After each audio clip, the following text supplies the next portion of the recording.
This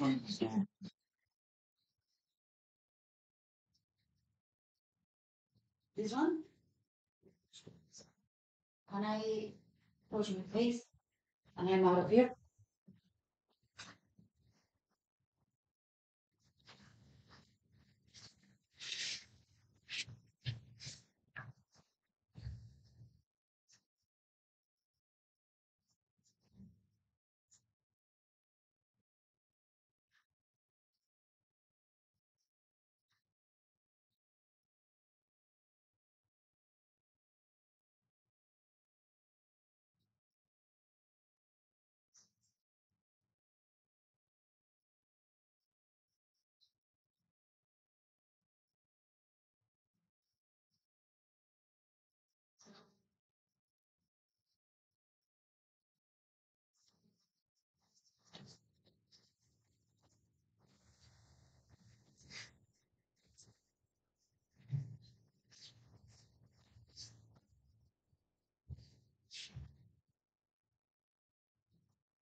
Right. Hey everyone. Same as yesterday, playing some 10, 20, 40. And yeah, waiting for some games to start.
Okay, saying hi.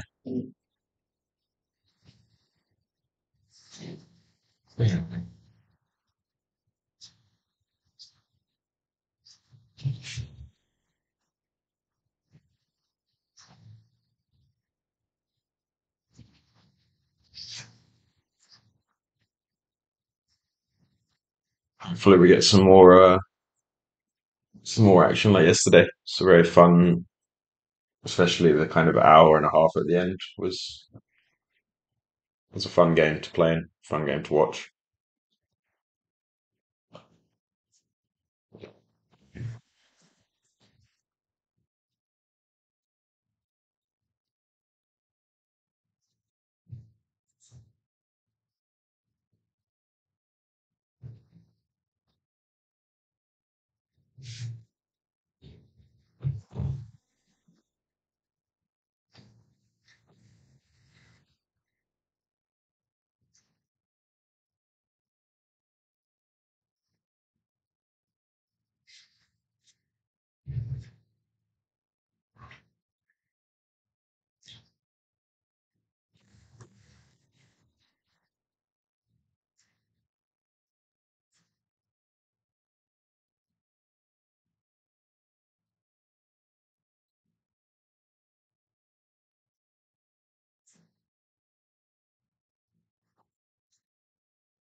Not sure who that is, but someone seems to be commenting. I guess you can view the table but not play.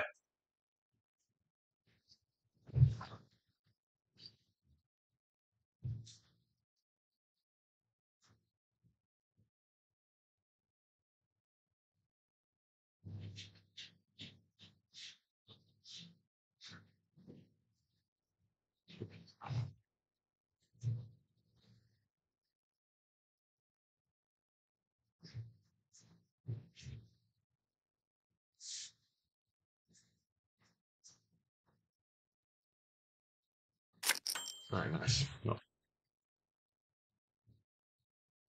some early action today. So back to yeah, 10-20 with a 20 ante heads up. Same as yesterday.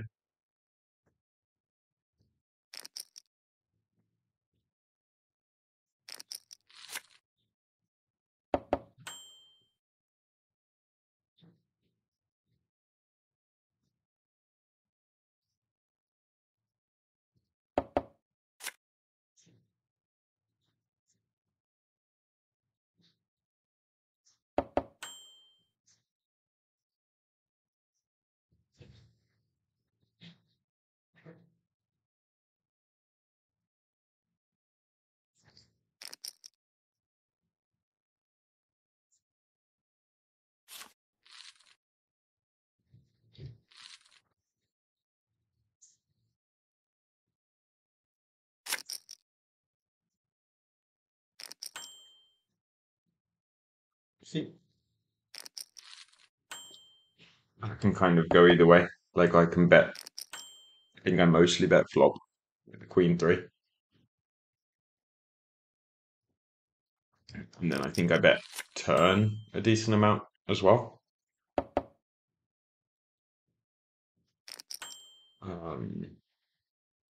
Can check and then river. I think I can sometimes give up a bluff sometimes.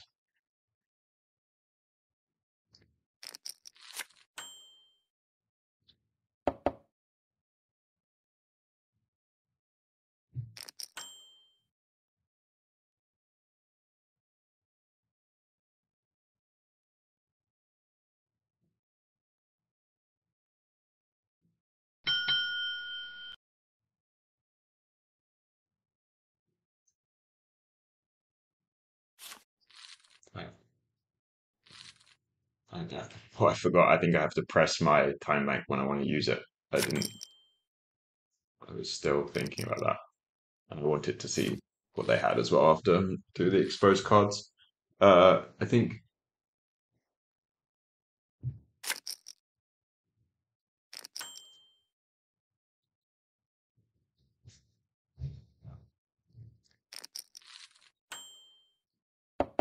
Um,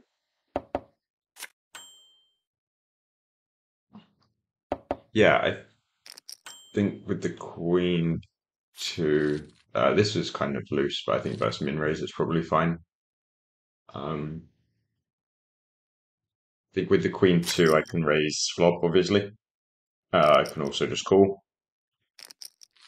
Turn, when they go the bigger, like 66%. I think my hand is just almost always call, if not always.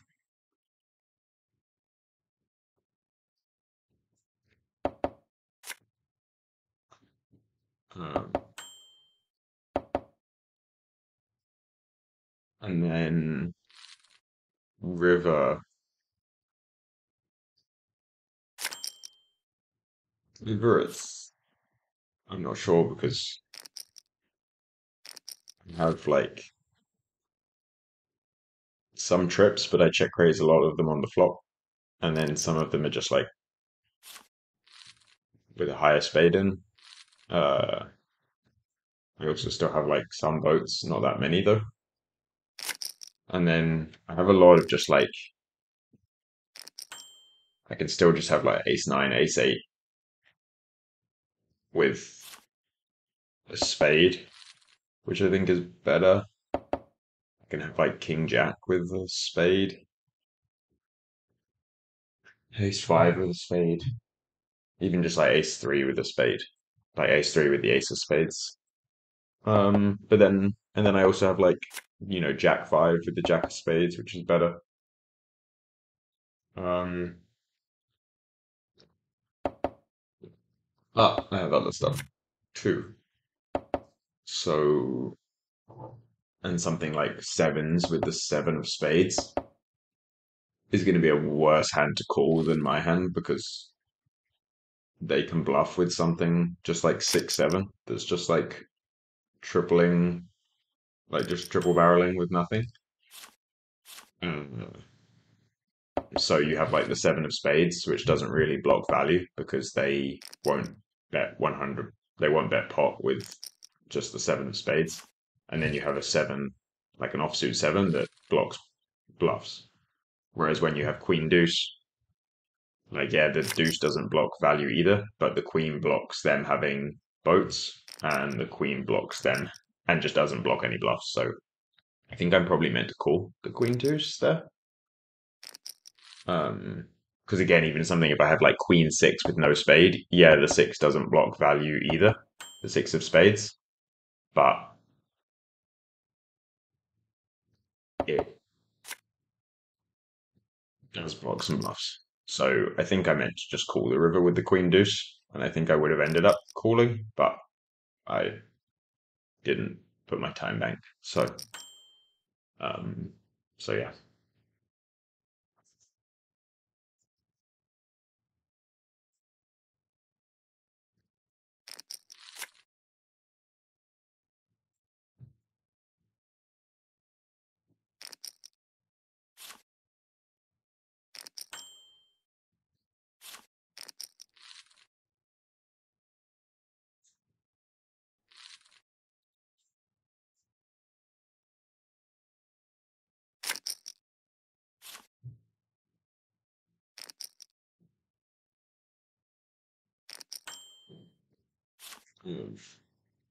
I meant to fold the ace five on the turn there.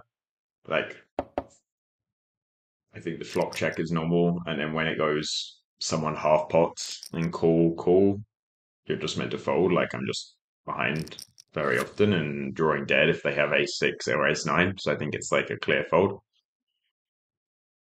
And maybe I should still even here, but like yesterday, there were so many hands where people were betting like the small blind there is meant to have bluffs or very strong hands, and a lot of people yesterday were just betting quite big sizes with like very mediocre hands, even like second pair.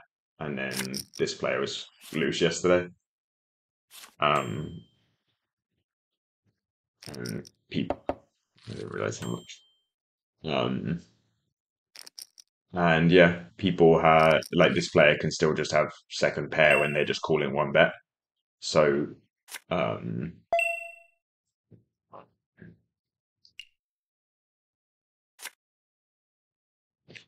So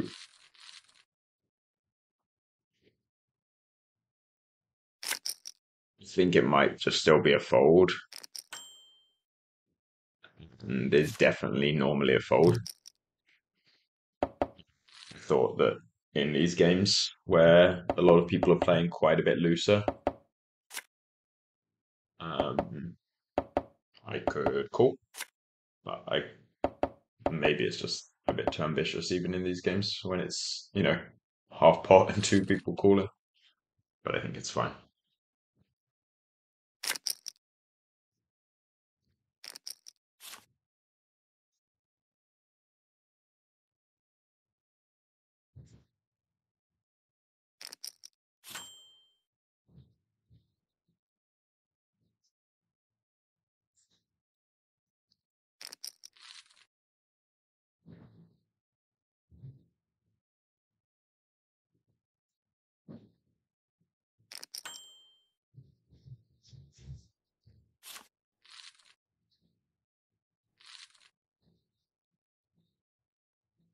Yeah, I mean, again, slightly loose pre-flop from me, but same kind of reason as the ace five. Just seen a lot of people be very loose and just three betting me with like some very wide hands, so kind of just a bit more stubborn. And that he didn't even go, or they didn't even go like 2.5x. Um, so I think it's fine to be a bit looser there. Like it's very small size. I'm getting very good odds.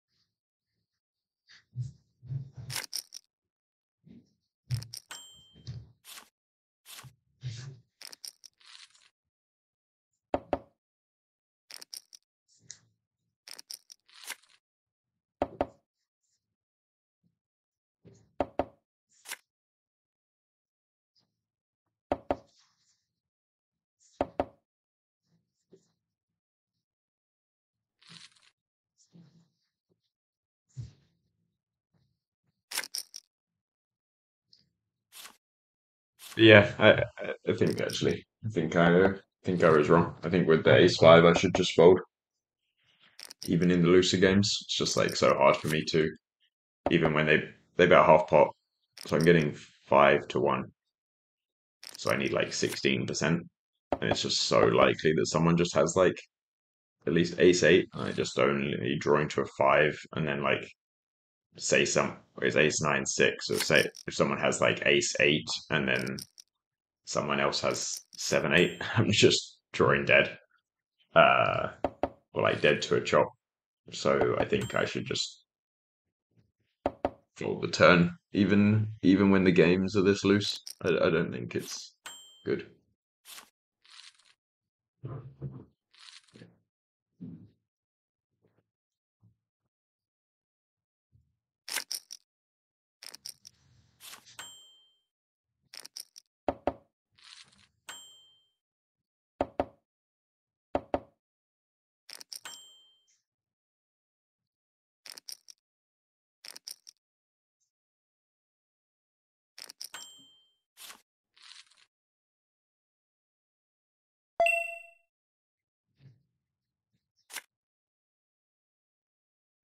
Oh, that was lucky for me. I would have got stacked.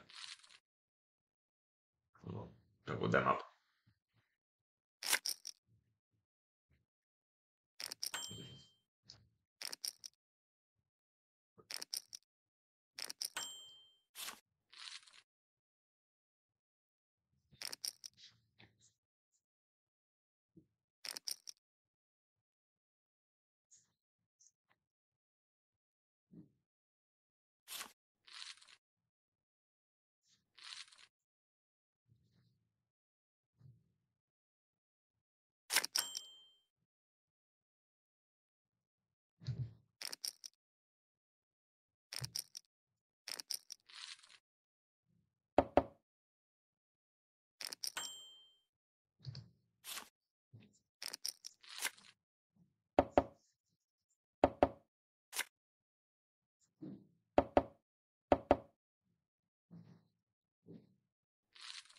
Yeah, I think this is like close. I think the five deuce is probably fine when I'm min raising and min raising with the big like 1.5 big blind ante. I think it's fine. Like if it was just one big blind ante, I would fold.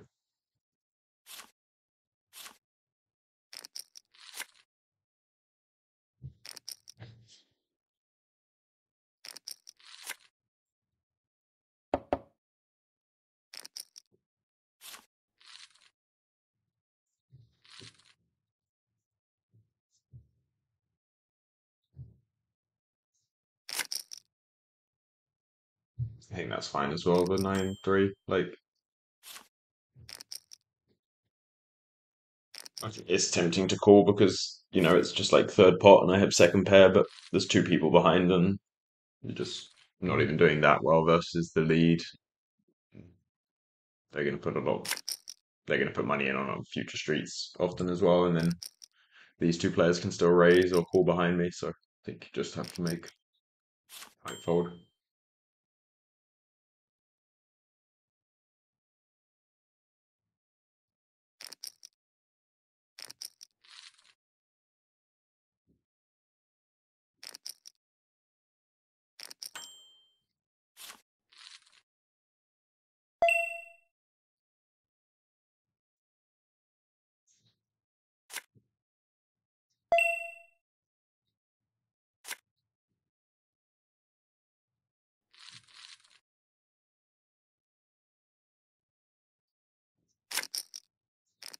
I think that's fine.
think this is the same player that was playing yesterday. They were leading a lot yesterday too, but I haven't seen that many showdowns yet.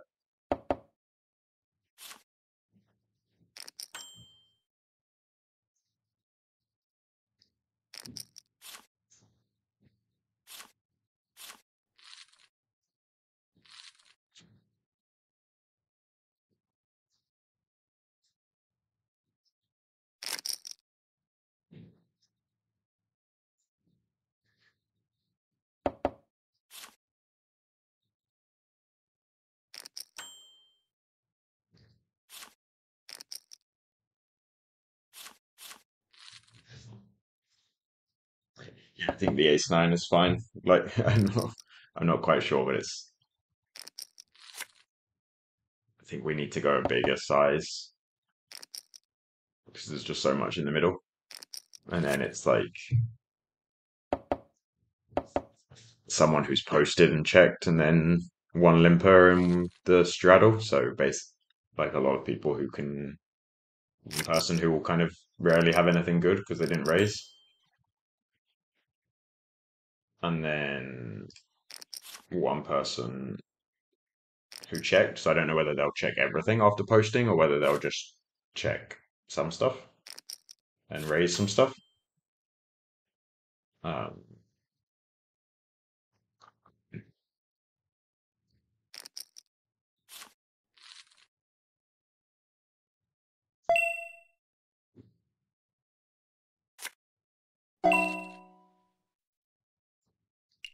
and then, oh, lucky for us. And then, yeah, so like I think some people, when they post the blinds, they will raise some hands and check some hands. Some people just check everything. This player's just a straddle, could have everything, and then this player will never have anything good, I think, because they just limped. So I think that we are, yeah, ace nine off is definitely strong enough to raise, and I think the like seven, or I went, yeah, 7 or 8x, I think is fine because there's just like 4 straddles in the pot already or something, 4.5. So, and we're going to be out of position to 2 of the players. So, yeah, I think it's fine.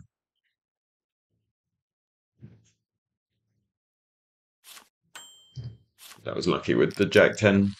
That player had been playing a lot of hands. So I think the initial raise is fine. This player too, and they usually raise when they have something good. So I thought I can just raise, and they have a lot of just like 7-5 suited and stuff that I'll just get value from. And they only had 500, so if they shove, I just call it off, even though it's not that great. And then this player calls. I think that they should trap sometimes, because if they trap there, like queens, then this player shoves. I will shove some hands like mine to isolate. But I think a lot of people don't. They just like very quickly called. And I think people think about, 3 betting because they don't know if this player is going to shove enough. So I think that this player will just have a lot of like fives and ace 10 and stuff that's going to fold, but Jack 10 doesn't do that well against. So I think it's a nice spot for me to just like, I'm getting a very good price now with my 230 in there, their 230, this 500, and then some other blinds. So I'm getting like 4-1. And I think this player will mostly fold when I shove. So I just thought as, even if this player has ace king, it's like almost a flip, and I get really good odds and get this player to just fold something like sixes is great, or even, ace 10 or jack. So yeah, I think the jack 10's fine, and then just got very lucky against kings. GG to that player.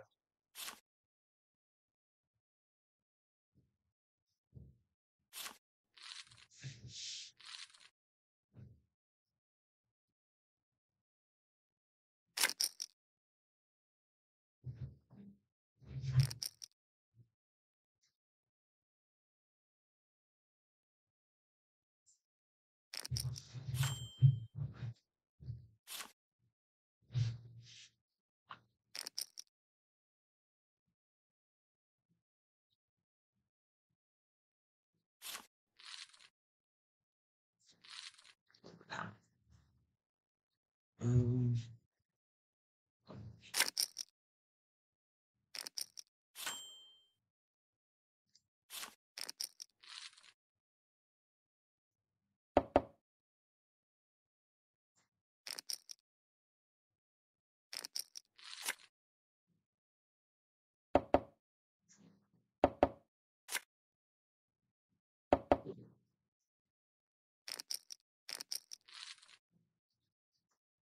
Yeah, I would often play that versus, from the like big blind in a straddle game versus the button, but with the with antes as well. But they open to 140 at 40, so I can't really call 8-6 suited versus 3.5x. But if they 2.5 or 3x, I mean, I still could call, but I don't think it's like very close versus 3.5x. I'm probably losing some money. And it's just like call if you want to gamble. Um, which I do, but I would also like to play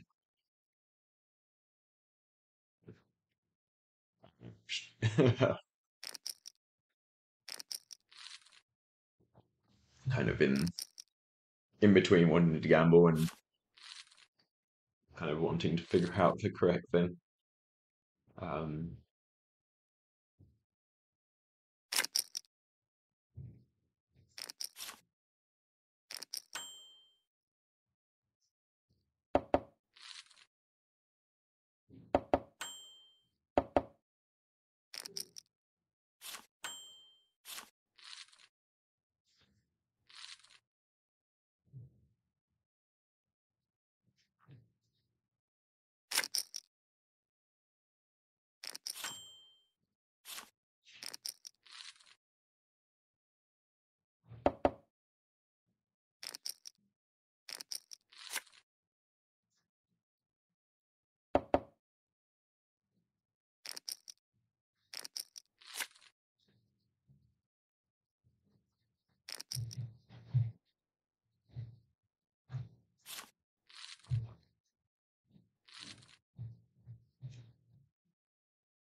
yeah, not had too many super interesting hands yet, but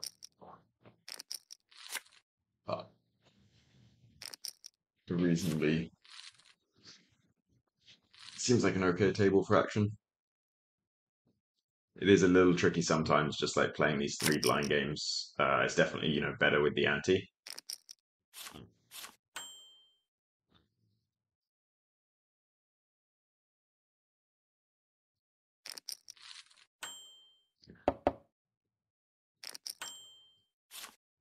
This pre-flop was like 4.5x. I think it's fine, but it's a very big raise. I think it's okay. Um, Yeah, I mean, it's the issue sometimes, like with the three blind games, is that you have to be, or you should be like quite tight from the small blind and the big blind. Like usually in normal games, you're just tight from the small blind, but now you're like tight from two positions, so it's just a little harder sometimes to get involved. Um,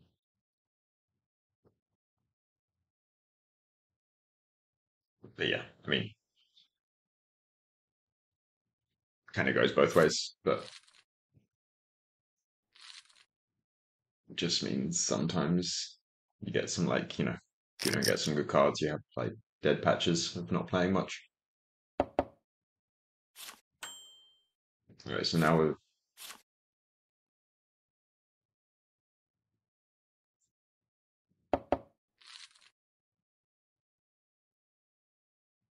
yeah, okay, so now we're like slightly bigger ante, 1.25. All right.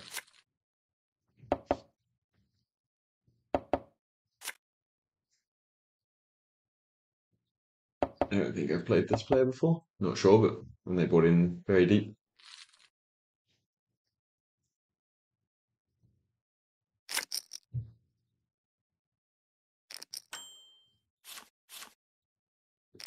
Yeah.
Kind of interesting to see if this one shows down.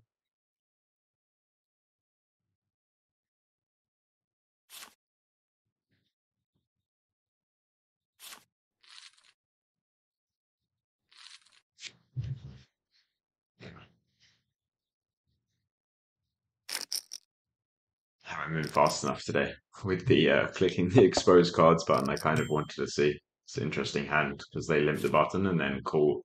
It's like limp, raise, three bet, call. Like cold call the three bet after limping, which you don't usually see because usually if people have strong enough hands to do that with, they raise. Maybe it's just something like 5-4 suited that wanted to see a flop, but um, or just like pocket fours, right? This is, I guess, the most common thing that you'll see. But yeah, I would have been interested to see what it was because sometimes people are just very loose and it's something you don't expect and it's like 10-9 off.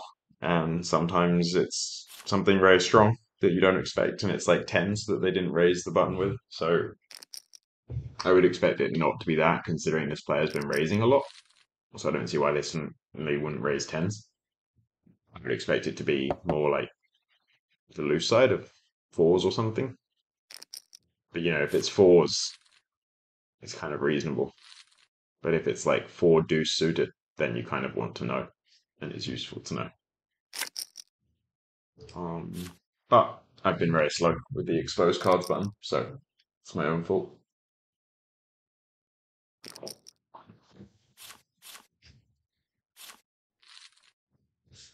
It does make the game quite interesting. Like if you're playing longer sessions with the same people, and you have the option to expose cards like after big hands if you're really unsure about a certain line, and you think something someone did was like kind of strange. You can just always pay to see their cards. It's like quite interesting because they can do the same too. So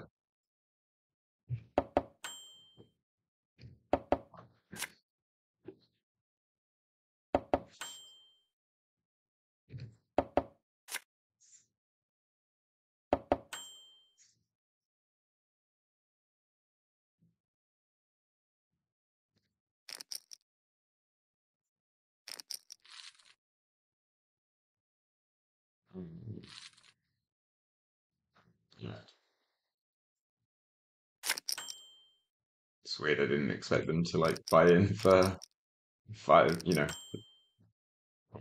250 straddles and then leave after 5 minutes.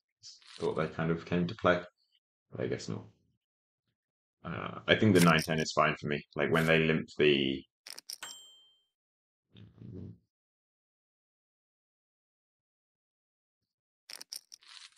when they shouldn't limp the Jack 4 off. It's too loose for the small blind in a 3 blind game. But when they limp,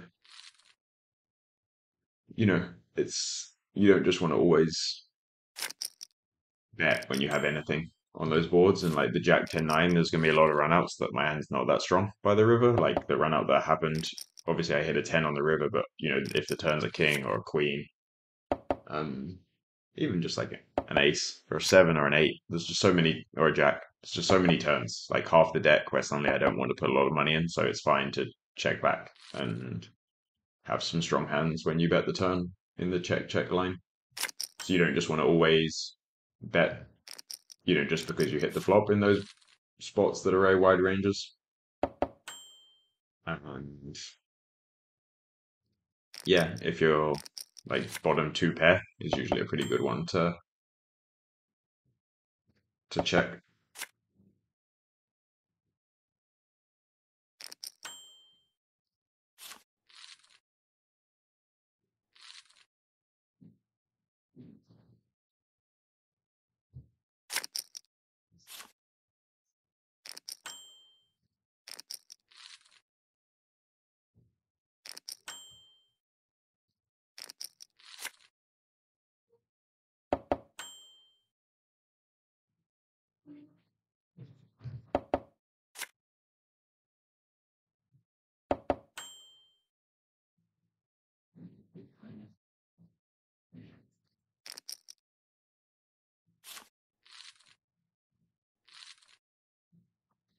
I think that's fine. Like I have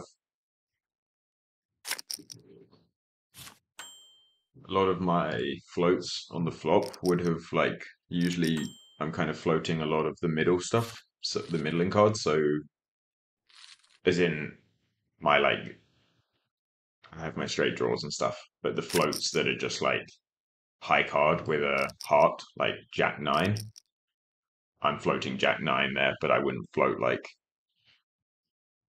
7-5. So that when the 9 and the 7 come, uh, I would have paired up quite a lot, and I would bluff turn sometimes with hands like mine and hands like 5-4 and Jack 10. And then at the river, I have a lot of still just like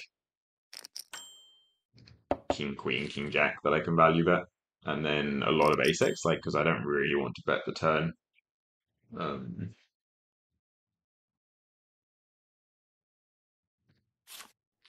I don't really want to bet the turn with something like ace-5 very often, but I always bet the river with it. So I have a lot of value hands at the river. So I need bluffs, and I think like actually the hearts is quite good because they would probably bluff the turn if they had like Jack 10 of hearts, say, or 5-6 of hearts. They would bet the turn a lot. So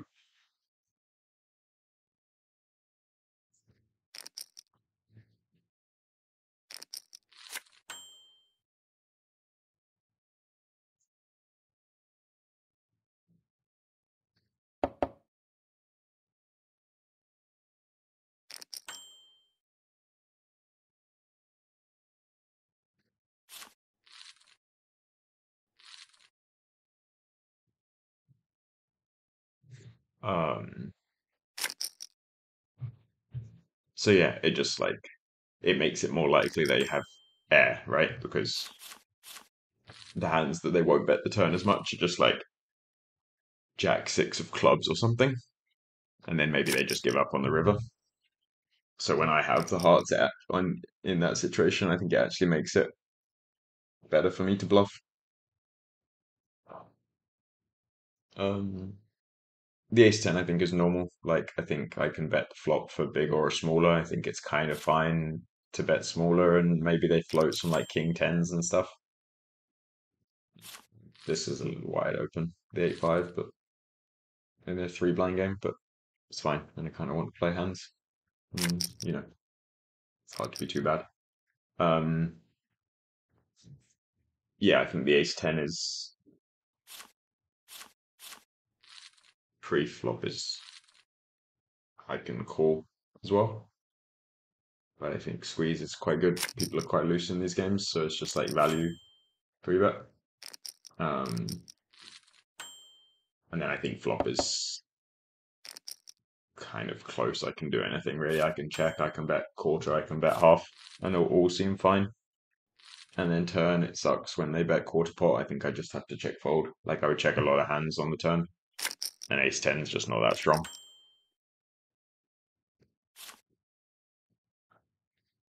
And I block some bluffs just like queen-10 and jack-10 that floated and bet the turn, so I think I just have to fold them.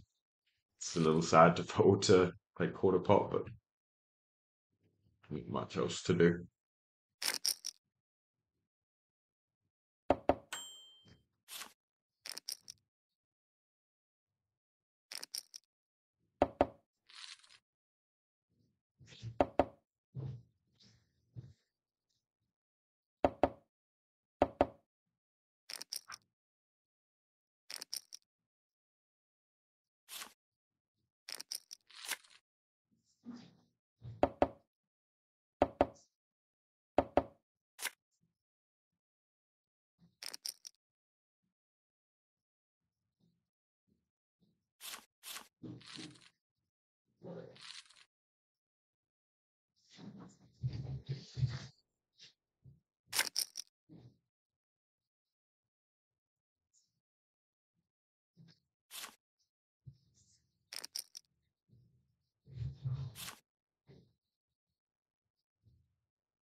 That's quite close. I think I can open it and it'd be fine, but probably just meant to fold.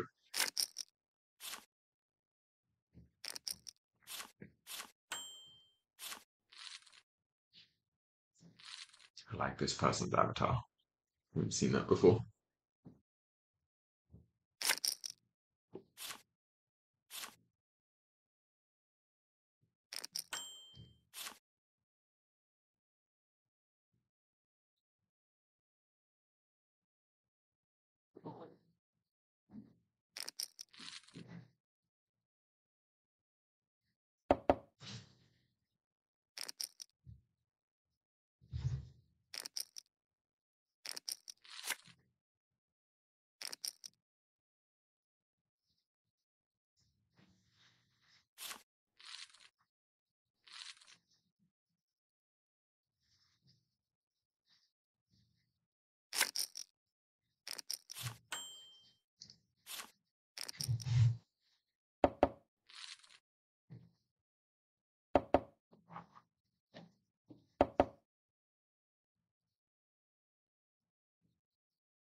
Big first, obviously. Yeah, got to be careful with playing too many hands. Like when I'm the small blind and there's two people tied behind me still, it's tough.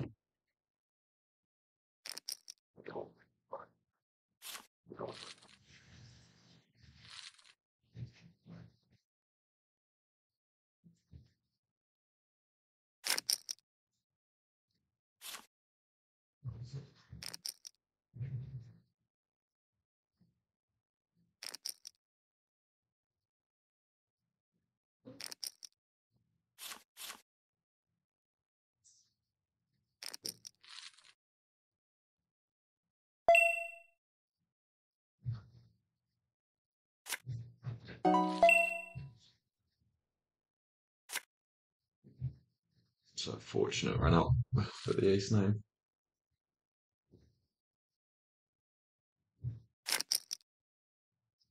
Unlucky for the queens.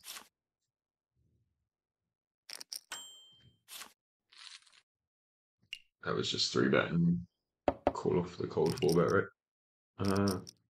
Not this hand.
Yeah, I think that's fine. Like the pre-flop is fine. Yeah, I think pre-flop is just like mostly or always what I did. And then post-flop, I think is like I can call flop and sometimes raise. I think both are fine. Um, and then I think I just have to like,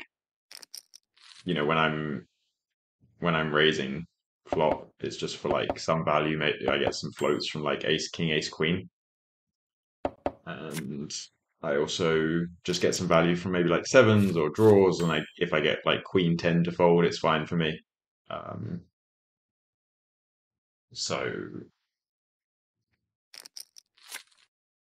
yeah, I think like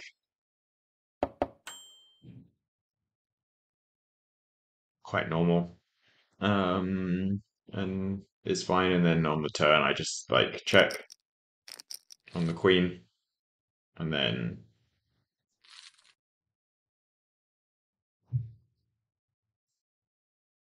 on the river, I could think about bluffing, but I think I just have some other hands. Like even I could have like pocket twos with no heart, pocket threes with no heart. I would sometimes do that with maybe something like ace three with the backdoor flush draw. So I think I have just other hands, and like there's still a chance that I can just chop against like jack nine or nine eight, or maybe win against like eights with no heart that decides not to bluff. So I think check, and then like I'm not going to bluff my hand, especially like with the six as well. I think because they're going to bluff some like 6-8, 6-7, and yeah, I think people just have it a lot there anyway in that spot. So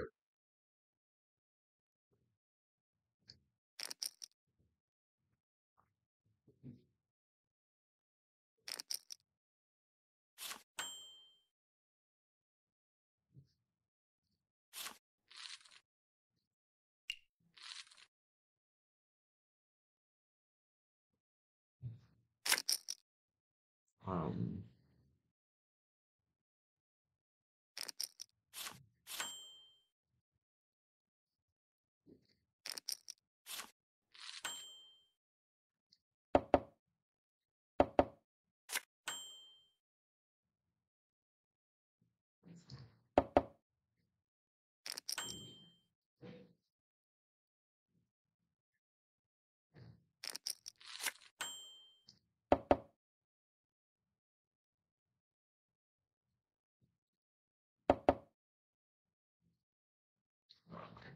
uh, yeah, it's a shame. I guess if a diamond came, they would bluff, but yeah, I mean, not a shame. Like it's quite lucky to win the hand still, I guess, at that point. Uh, and yeah, I think the ace jack off is fine. Like I was a, I think it's like usually just an easy fold to the four bet. I was a little unsure just because this player did 3-bet the ace-9 off and then call like 50 straddles, so I thought maybe they were loose, but I think usually when people 4-bet still, like when they with the ace-9, their 3-bet is fine. And then they just called it off maybe because they want to gamble and it's 50 straddles and they already put 12 in. But I don't think that's the same as like when they suddenly 4-bet 150 straddles deep, they probably still have a good hand a lot. But I think the fact that they did call means that my 3-bet is good because they're probably opening looser and they are going to be calling wider as well. So it's just like value 3-bet. And I think, again, this player will, when they just call the small blind there, they're not trapping. Like they put a lot of money in. So I mean, I think most people won't have a better hand than me anyway there, but some people will trap like ace queen off or something rarely. Um, Even like eights, whereas I think this player would 3-bet a lot. So and this player is also quite wide to peel, so like maybe it's just this player folds 9-8 off on the button, and this player calls with like Jack 8 suited, and it's very good. So I think the 3-bet with the ace Jack off is not mandatory, but is good in this lineup. I mean, it's most of the time anyway, just not always. And yeah, just unfortunate to get 4-bet, I guess.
Yeah, I think the it's close. Like they went 4x pre-flop. I should probably fold my hand, but people are playing like wide ranges, so it's not like they have a normal 4x range. Like if you had a computer playing, the 4x range would be quite tight. Whereas I think a lot of people in these games are just like opening very big, but still quite wide ranges. And then, people are,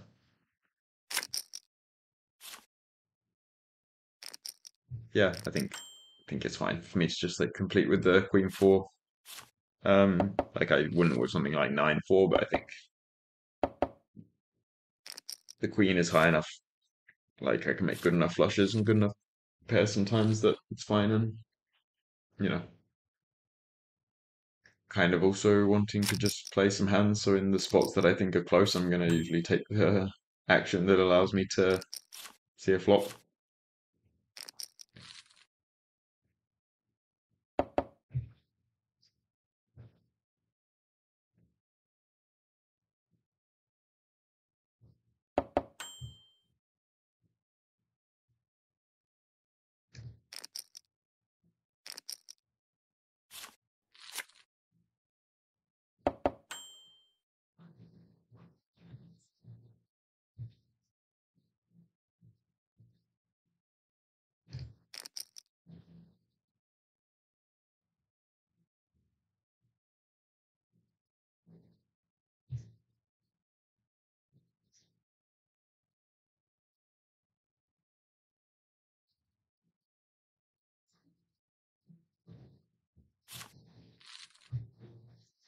Uh, I think this is fine. It's like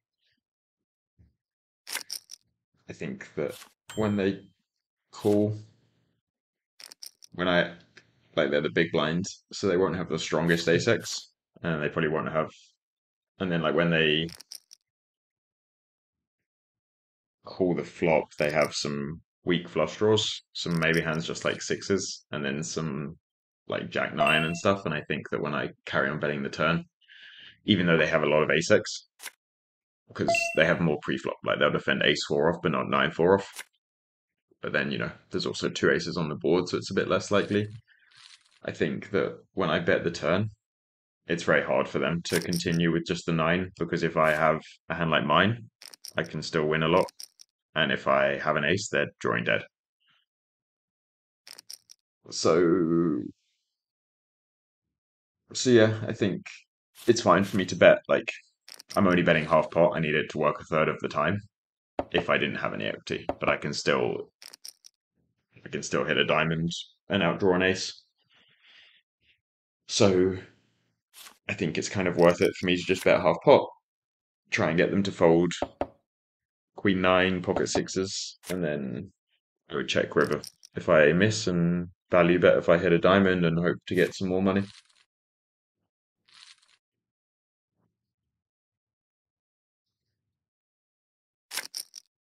I think check is okay too, especially versus tighter. Like if you're playing someone who's much tighter pre-flop, then and it was versus like a 3x raise, and you think they wouldn't even defend like 9-7 off pre-flop or something, then you can just check because they'll just have an ace so much. Um, and they might just fold sixes on the flop to my bet, but I think against a lot of people, especially in looser games, it's fine to bet turn.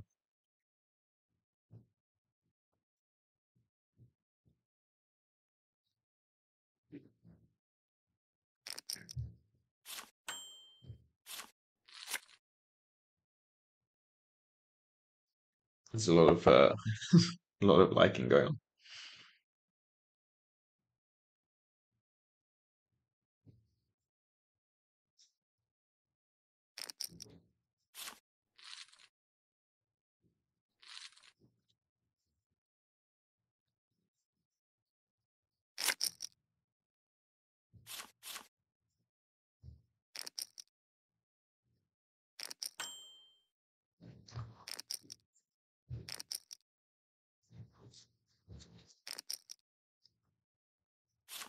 All right, this should be a fold, but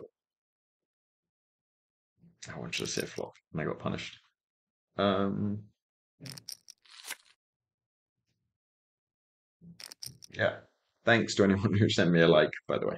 But I I cannot read this alphabet. And uh yeah, they go across the screen very quickly. So even if it's someone at the table, I can't always like match it with who it is fast enough.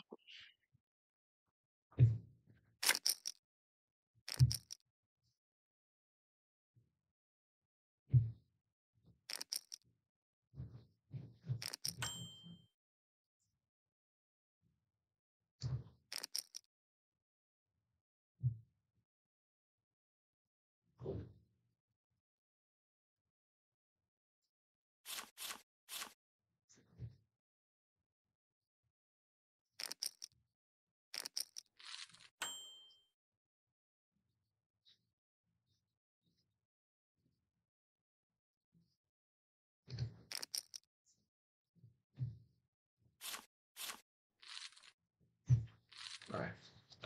That ended up going quite well, but I basically three bet small enough so that if this person shoved, I could still reshove, thinking that they would, once they'd gone to 150 and they only had 800, I thought they would just go all in a lot. And then this player, if they call, I can just shove.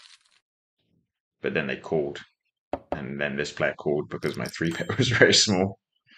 Uh, so it didn't really go as I planned. And maybe I should have thought about that because people do just like to call a lot in these games, even if it's like a lot of their stack. So I don't really want to play like I don't want them to peel. When I have ace queen off, it's not like queens or ace queen suited. I kind of want to put more money in pre-flop and play a lower SPR on the flop. So maybe I should have just 3-bet bigger. But it went well. I think on 9-7 deuce, like this player only has, there was 1200 in the middle.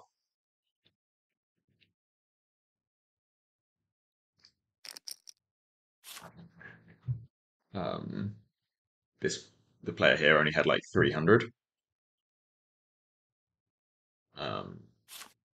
And I think when they cold call, like, yeah, I'm going to be behind sometimes, obviously, but I think they'll have a lot of even just like king jack off and stuff. And then this player, I have no idea what they have, obviously. They can have a ton of things that do that pre-flop. And it's 9-7 deuce. I have 2 overs. I have the backdoor flush draw because I had the ace of spades and there were 2 spades. And yeah, there's like 1200 in the middle and they have 1600. So even if they were never folding, I need 37% or something. And that's if they just call off their entire range, including like king, queen. So, um, so yeah, I think that it's fine to just like shove and hope I don't get called. But when I get called, I probably have like 25-30% against a lot of things. Maybe I even get it in good. Like this player might just call off or like Jack 10 on the 9-7 deuce, 10-8, 6-5 of spades, and I just get it in ahead. Maybe even like Queen 10 of spades or something. And I just get it in with like 60% or 55. So yeah, I think it's not super fun, but just shove and hope for good things is the play. Um,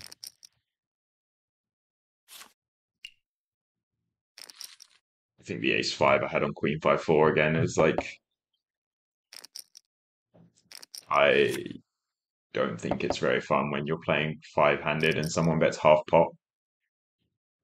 And I would guess that my hand is just meant to fold, but this player is betting a lot and betting big sizes, and I don't want to fold because they can be bluffing there. Like even though it's 5-handed, they can be bluffing. I also don't know if they don't just have a hand like 5-6 that's just like betting to see what happens. And I can also just hit an ace or a 5. I also had the backdoor flush draw, the backdoor straight draw. So I think it's normally meant to be very close. Like when they bet half pot into 5 people, they're just meant to have a very good hand a lot, like ace queen or a set. But I think that this player is playing loose enough that they won't just have those hands and they can have other stuff. And I just have enough equity to call. So it's painful to fold. Like ace 5 with the backdoor flush draw on queen 5-4 rainbow. I think it's going to take more than half pot, even 5-way to make me fold that. Just out of principle.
Yeah, I just min the button, usually 3xing. Um, Not really any reason. I'm going to continue 3xing, but uh, yeah, and then I think flop is fine. Like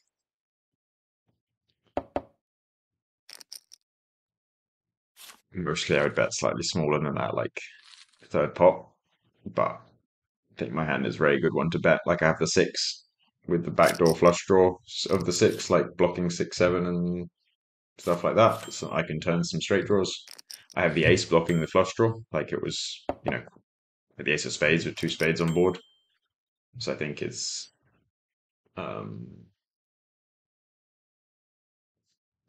yeah, I think quite a nice one to bluff. I can bluff some turns. I can make a good hand. Still have the overcard. They just fold a lot. I think it's probably always want to bet the a6 there.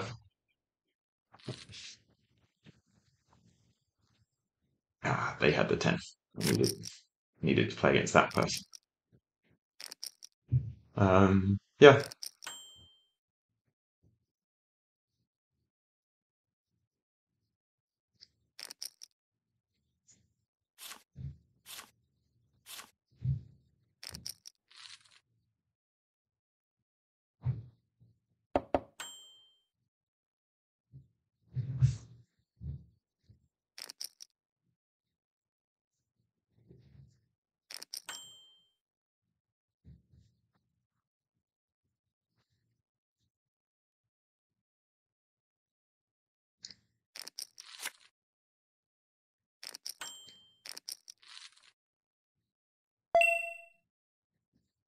No spade. Nice. All right. Very fortunate, obviously, just like massively collared them pre-flop. And then was lucky enough to get a good run up. Scary turn after seeing their hand, but about as good as things can go, obviously. Getting aces against kings and no king.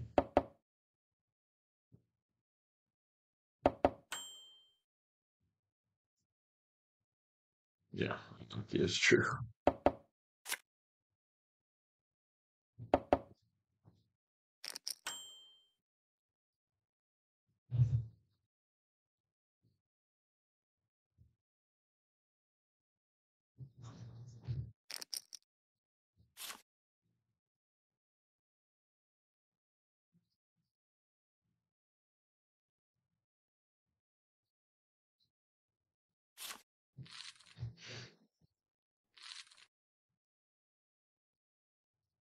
Lucky again.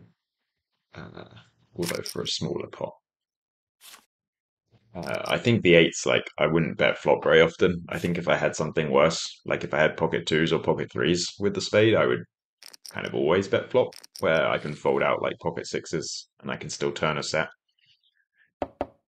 But, it's against the small or like the big blind and the straddle. I don't want to always bet that flop just because it's ace king. I'm still the button and have like 10-9 and queens that I don't want to bet. So, I don't need to just like bet everything just because I think it's tempting. Some people are like, oh, I can have aces and kings and ace king.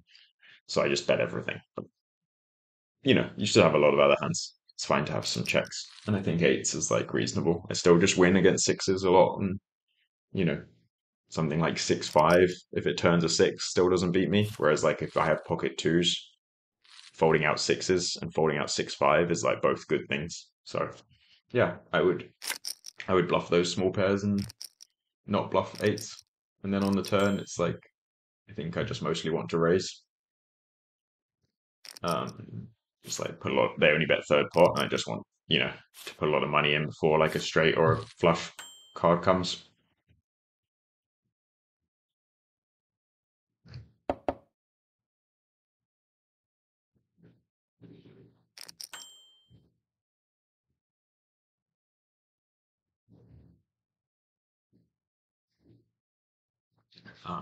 Yeah, and then just hope they have a good hand, like two pair or something. That is a good hand.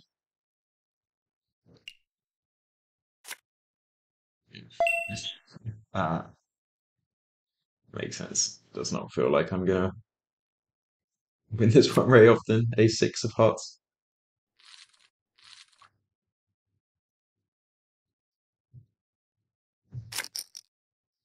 Um,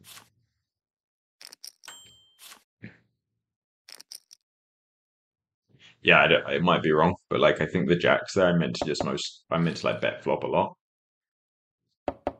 And I think usually when you check those boards after raising like that and people call there, people just bet a lot. Like if they have any pair, like if they have ace five and stuff, they bet. If they have like eights, they bet. And I think they also just start bluffing. Like even if they have like nine, 10, I think they just think I have like king, queen or ace, queen kind of things, and they start bluffing a lot. So from yeah, I think from what I'm used to, I would expect people to bluff there a lot when I check to them. Obviously, like their hand, they had a hand that is meant to put money in. I think the check goes slightly better against people. I mean, I think that's fine too, because like you know, when we bet, we get them to fold some like king highs that maybe weren't going to put money in against us, and they still stack off with like sevens and stuff. But yeah,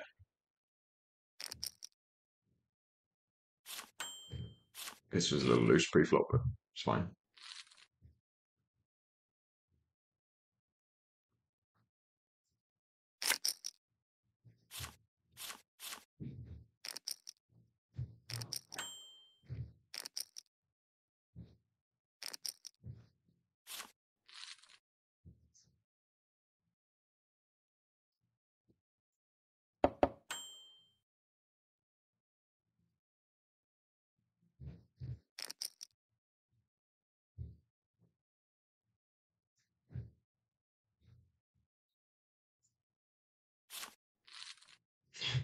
Uh, yeah, a shame to not get any action.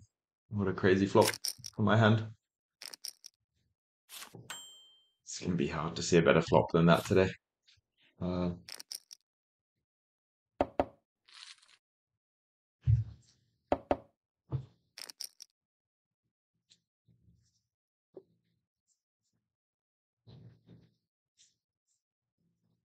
I'm enjoying this person's name and avatar, the Tilt Moose.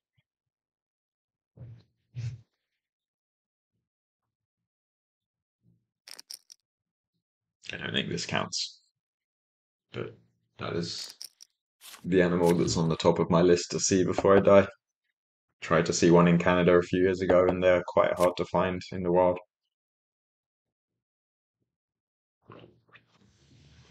But yeah, I would definitely like to see one. I guess this year, this is probably about as close as I'm going to get.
Hard to know without seeing the cards, but I feel like there's a lot of action happening. Like, a lot of money going in. Yeah, I mean, uh, yeah, checks out. There was a lot of money going in.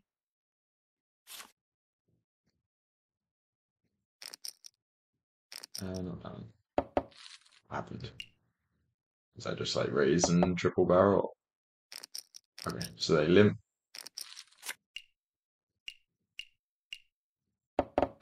Or raise. Check, check. Okay, so they limp call.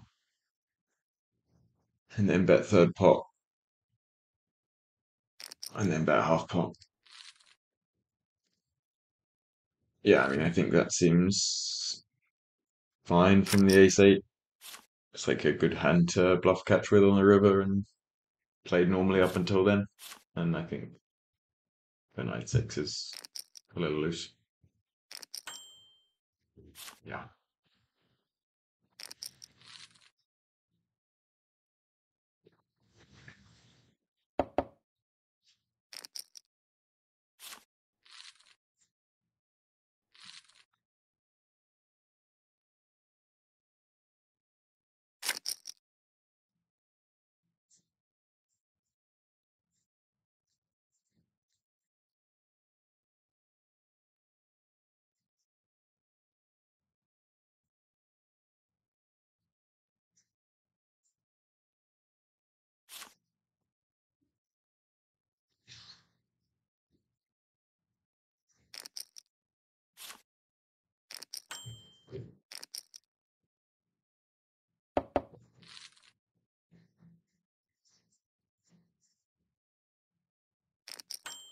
A bit more relaxed today. Like, this happens a lot in these games where people limp and it just goes multi-way and you're in the big blind and you complete the straddle. And yesterday, I can't remember, I think maybe it was this player, but I had someone on my left who just like whenever it was limp just kept raising. So it was really annoying because I just wanted, you have like hands like this that aren't very good, but you want to see a flop with, and you put the extra 20 in, and then they just always raise, and then you fold, and it's like you feel like you just keep like burning this 20.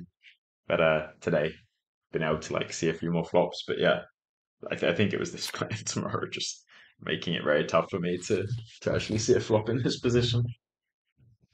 So I'm glad today people are letting me limp there a bit more. This player's been very unfortunate.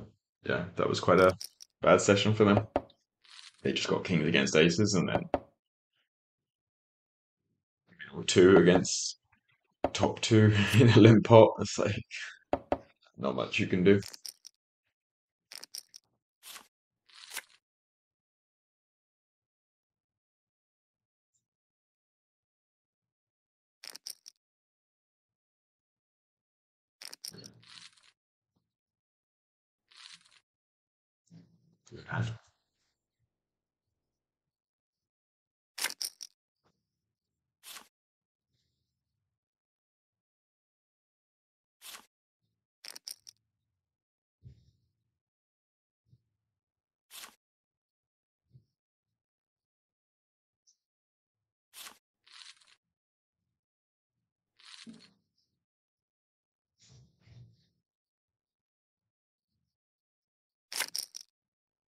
Quite a lot of action this weekend. It's nice. Like, I think when I played last month, it was a lot.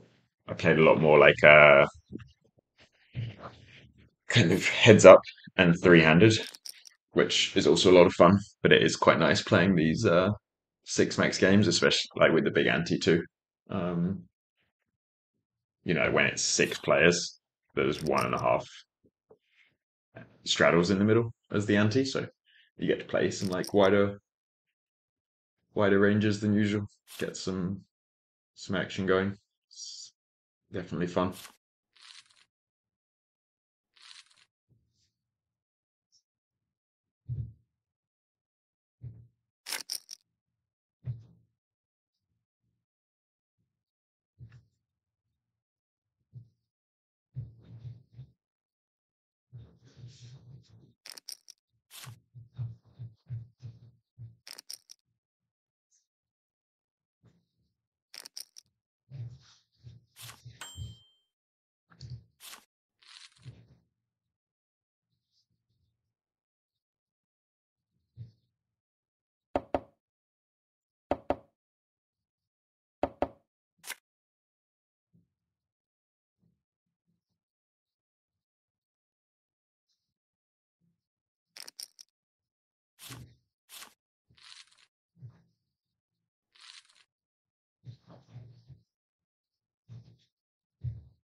Yeah, I would have called there obviously. Uh, if it was just this player had bet and this player called or folded, I would have called. But when this player raises, there's not much I can do. Um, I think the lead with King 8 is fine. Like having some leads there makes sense. It's just a limp pot. They have like 5, 6 off, 7 foot, like every offsuit 2 pair, and this player won't as much.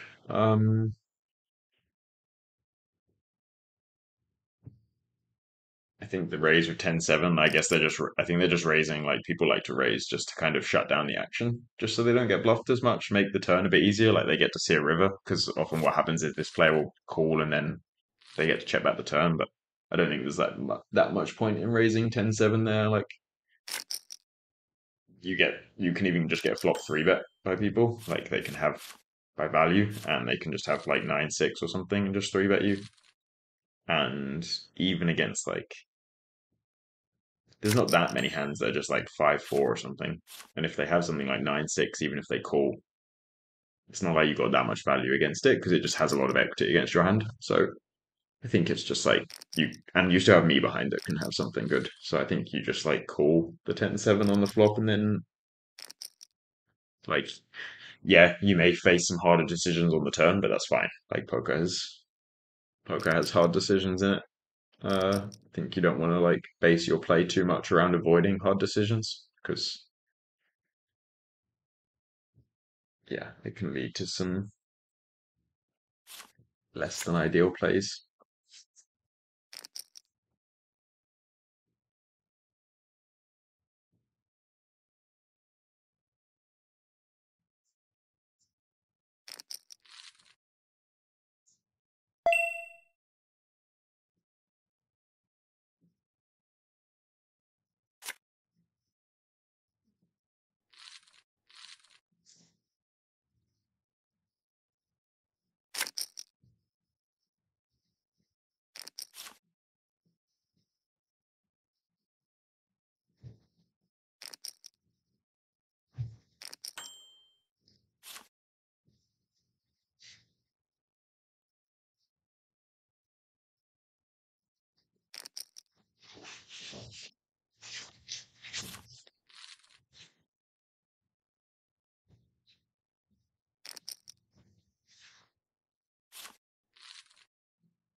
Yeah, I would have called there, but not obviously. But even though it's 5x pre-flop, I think it's like still strong enough with the big antes to call. And even when this player called, I would have called. But yeah, that's the 3 bet. Not gonna start cold calling. Um, and yeah, we didn't see anything, right? They just bet a third pot and got a fold. Seems kind of normal.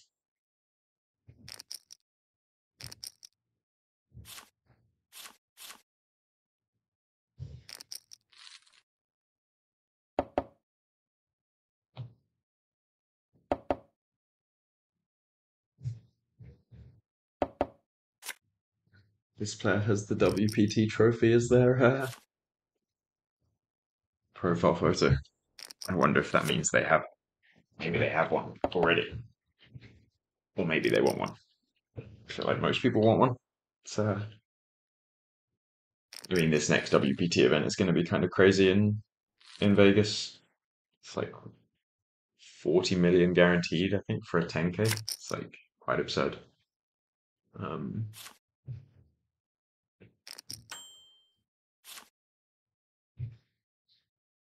yeah, I mean, to have like a tournament in December that's just even like half the size of the like regular World Series main. I mean, you can play multiple bullets, so it won't be half the unique entries, but like even getting to kind of half the bullets, like half the total entries of the World Series main in just like a tournament in December, while there's also like EPT Prague going on at the same time and World Series of Poker Bahamas at the same time is like really absurd, like quite crazy to me that they've been able to do that. So yeah, congrats to WPT. It's kind of interested to see how it goes this year. I mean, I usually go Like I usually play Prague this time of year, like EPT Prague, because it's closer to home for me. So I don't have to play the jet lag and deal with all the travel. And I like Prague, but this year with the big 1 for 1 drop, I'm going to Vegas. Like I'll go to Bahamas and then Vegas. So I'll be there for the big WPT event. And yeah, I'm like excited to see it because it's a very impressive thing that they've done. So poker's been growing, but even with poker growing recently, it's like still I would not have guessed. If you'd asked me a few years ago, like could they host a tournament for 10K in December with that many entries, I would have guessed no. So it's kind of wild that they've been able to do it.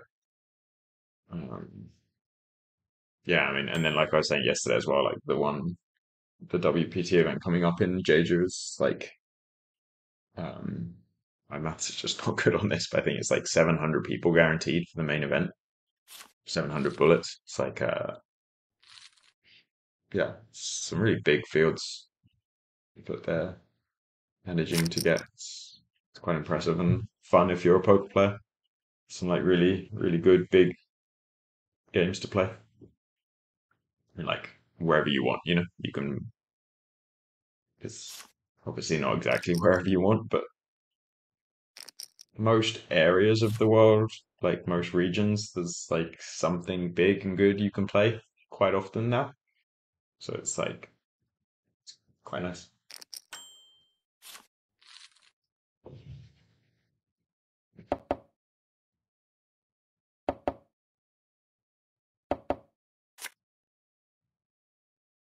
The only place that hasn't had as much stuff recently that I miss is Australia. The Aussie Millions in January used to be one of the best stops. Just like best stops all round in terms of like having the it used to be like I think like a 700 or 800 person main event for 10K Aussie dollars, and then they had good side events, and then just like in terms of how fun it was as a stop, I used to go and just play like 4 games, but go for 2 weeks to a month and just have like a holiday there as well. And it's one of the greatest places to play poker. So it's a shame that they have discontinued that, and it doesn't look like it's coming back. But apart from that, poker is only getting bigger and better recently.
Um, yeah, I think pre-flop that's fine. Like it's slightly loose, but with the bigger ante, I mean, it's not like I'm hijack in a normal game because it's a bigger ante.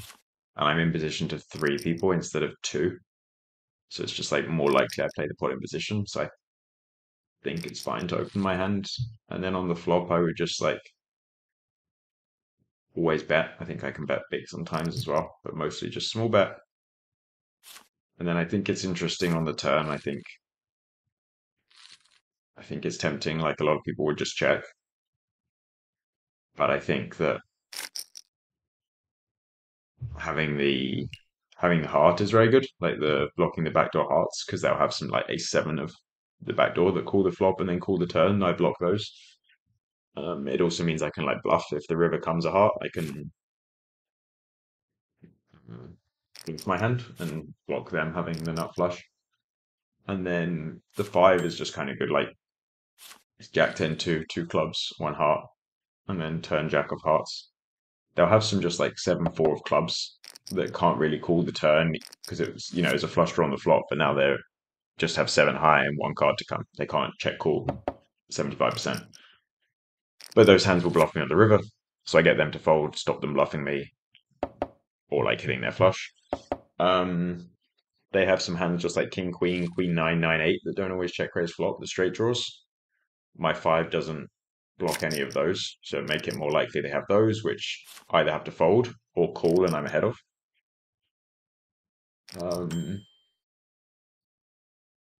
And then yeah, I can still hit the ace if they have like their hand like eights. I can hit the ace or a 10 against eights. If they have a 10, I can still hit the ace. I can bluff some rivers.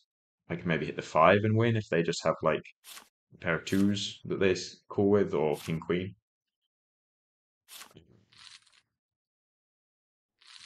So I think I think it's a good spot to bluff. I think a lot of people just maybe miss it and check on the turn too often. I think it's actually like a reasonable spot to go for the 3/4 pot. And yeah, didn't work out that time. Um,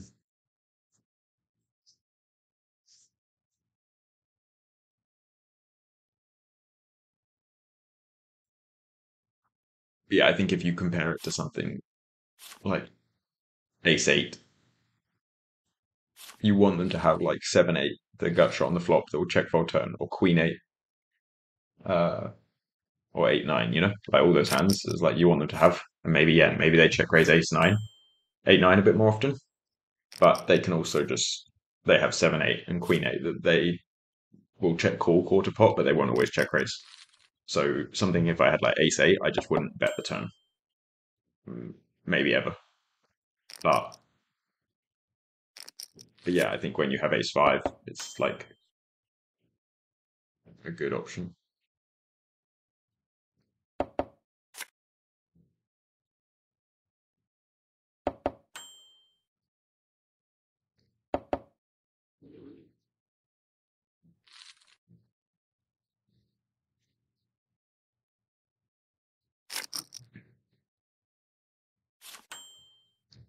Yeah, similar thing there, right? Like 10 9 4, turn 3. If I had like ace 5, ace deuce, obviously they have draws now, so it's better. I would bet those, but like ace 6, ace 7, where I want them to have 8 6, 8 7, 7 6, I wouldn't bet this one. Similar kind of similar situation.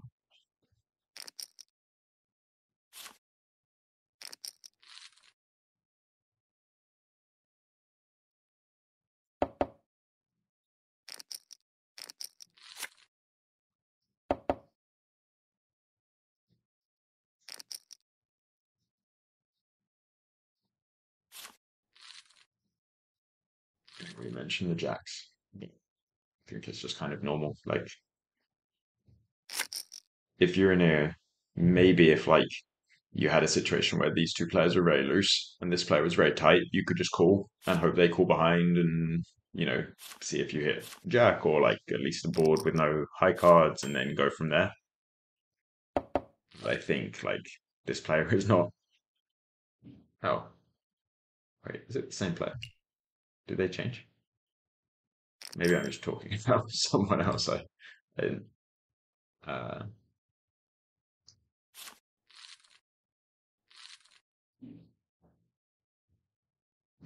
Let me check.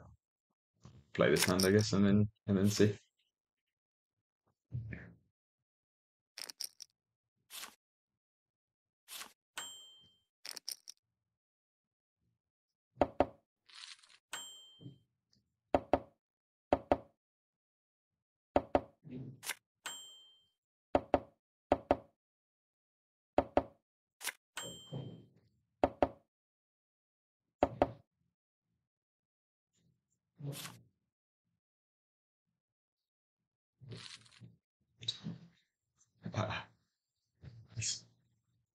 Alright, as soon as I get a hand fold, I'll have a look at the this. Like, what happened? So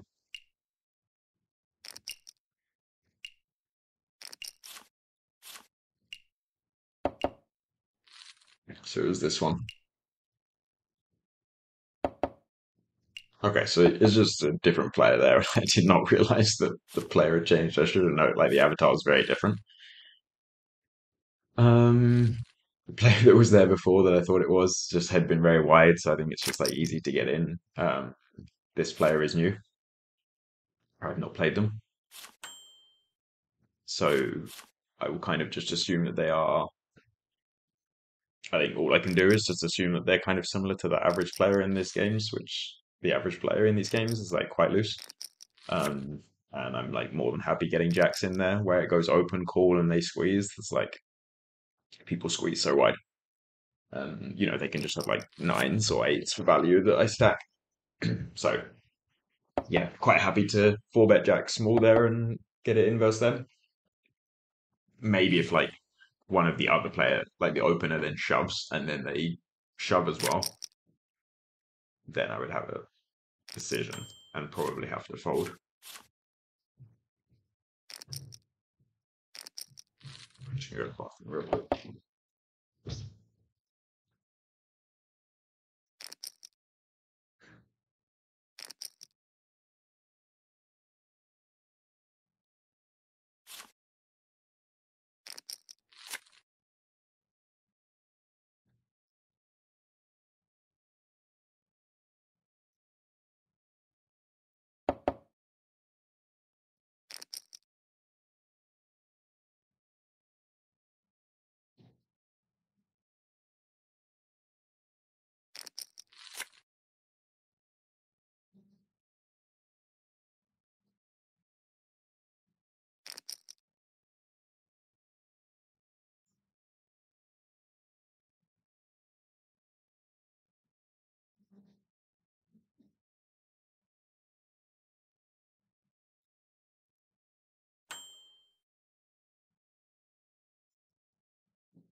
Right, right. Not sure I even missed a hand.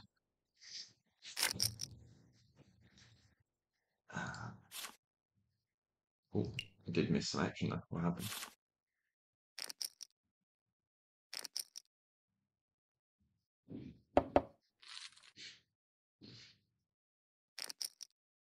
Raise.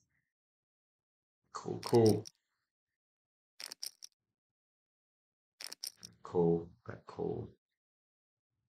Lead. Cool. Huh. Um. Yeah, it's an interesting hand. I think that the yeah, interesting. Sure. It's probably somewhat okay from both people.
Nice hand.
So I think pre-flop, I don't know, like I kind of just thought that this player limping would be weak, and then this player had posted and checked, so like they can just have everything. And I think, yeah, so I think my hand's just like a reasonable one to raise. But I could also call.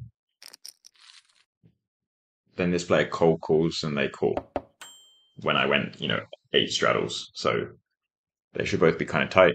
The ace six. Um,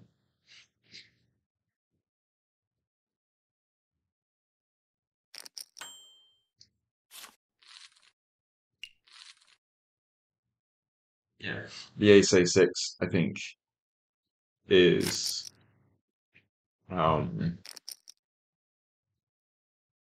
like I don't need to always bet, right? They're both quite tight when they call eight straddles, and I'm kind of the one with a bit more just like king jack off and stuff. So yeah, I'm gonna have ace king, but I also have other stuff. They're both a bit tighter, and I figured if I check, they would probably both bet quite often. Like if this player has an ace, it's a strong one mostly. It's like ace 10 and stuff, and this player can have ace 5 and stuff, but they're on the button. So I figured like when I check, if either of them have an ace, they'll probably bet it quite often. So rather than like bluffing flop and not knowing and just betting into them both potentially having trips, I can check. Then like I think because it looks like I will have a lot of hands, just like I can still have an ace that's trapping, or I can have like a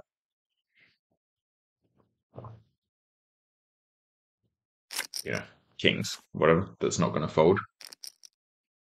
I think people won't bluff or bet the flop with like eights that often. I think they just check thinking I have a good hand. So I can kind of check the flop.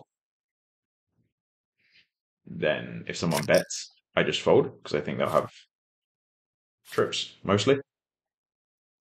And then if no one bets, I can just bet the turn and yeah, start trying to get some folds from just like, king jacks and um, hands like that. Maybe like even nines or fives or something folds the turn. Obviously, on that turn, they would fold fives because it would be counterfeit. But um, so yeah, I think it's kind of like nice, and I get a cheaper bluff through that's like quite effective. Like I just bet quarter pot on the turn, and I can just have queens, and they just might just fold quite strong hands. So I think it's kind of a nice line for me.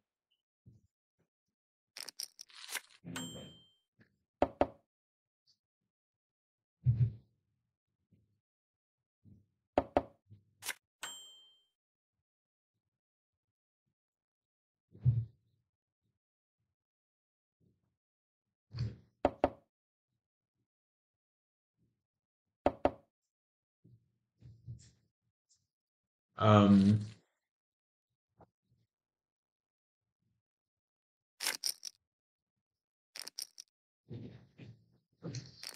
so yeah, I think that was fine. The Jack 8 here, I think flop I can bet sometimes.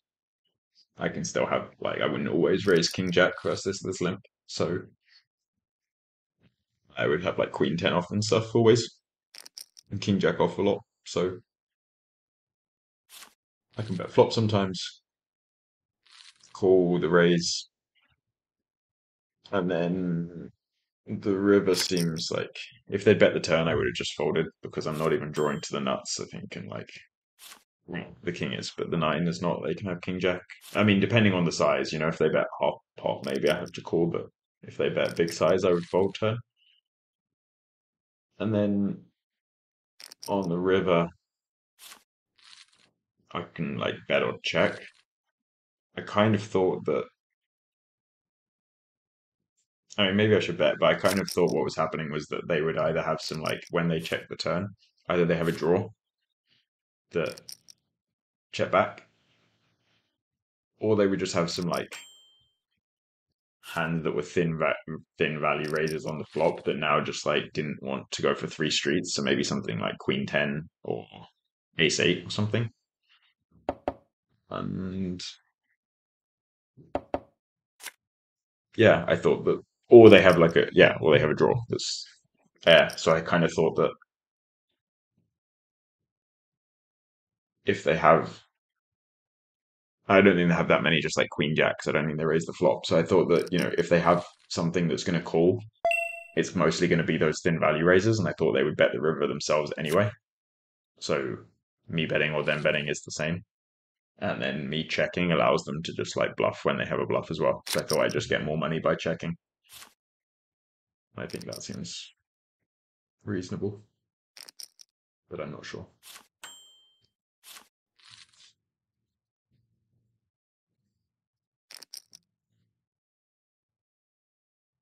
It's a very tricky game. I play so much poker. You just never know what's going on still. Not like never know what's going on at all, but you can just play all the time and you still just play like hands that you feel are completely new all the time. It's such a great game. Like it's like one of the nice parts of it. It's kind of endlessly new and interesting, even though it's the same kind of game all the time.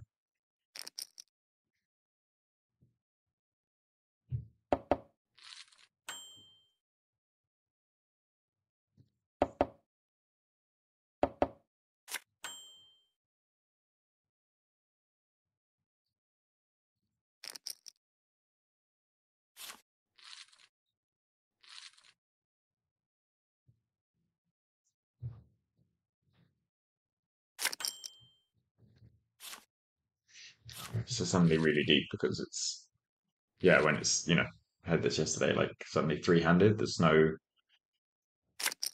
straddle because the button's not going to be a blind. So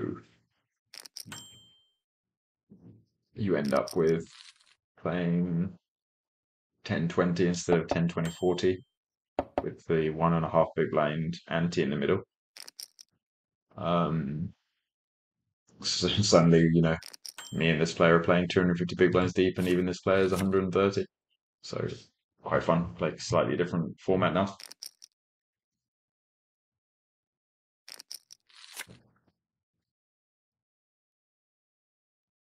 I do enjoy in these sessions that you get to I get to play some different formats. Like I really like this three-handed one. I was saying yesterday, this is one of my favorite fun things to play.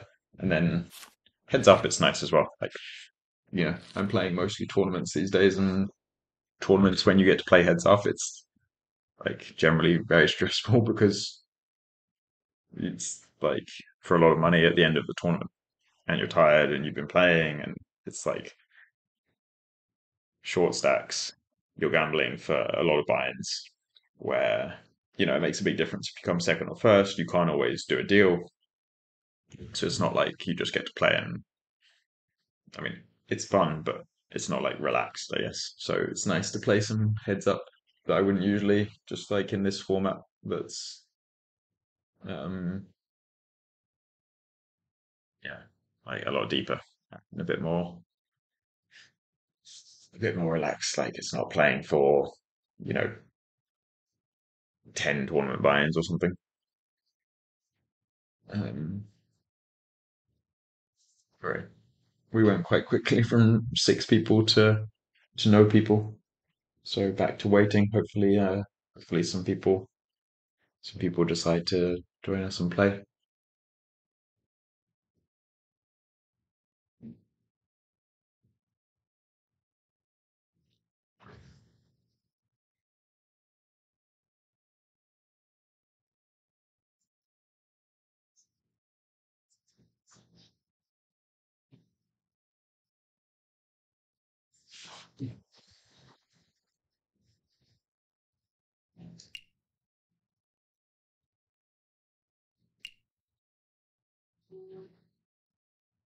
It was a shame. Just after I gave the speech about my favourite format being three-handed, everybody left, and I only got to play one hand.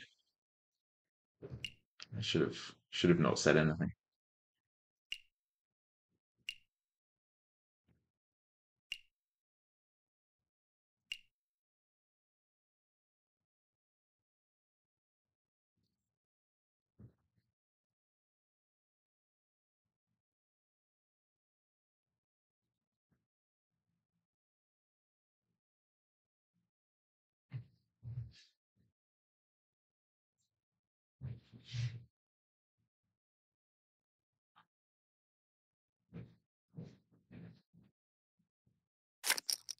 Okay, some heads up.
I should have thought about that, I guess.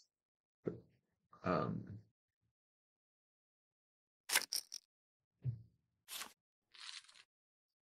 yeah, I think my check is fine. The turn call is fine, and river, like, I don't know. I think I meant to bet, but some people were just like check raising a lot there because I think that with their hand, they're meant to just bet the river a lot because it's not like it's not like, oh, the ace is just only good for me. Like when I check bet the flop and they bet turn, they have a straight and a flush more often than me, right? So they can still have bets. And when they're checking to get me to bet, they kind of want me to have like uh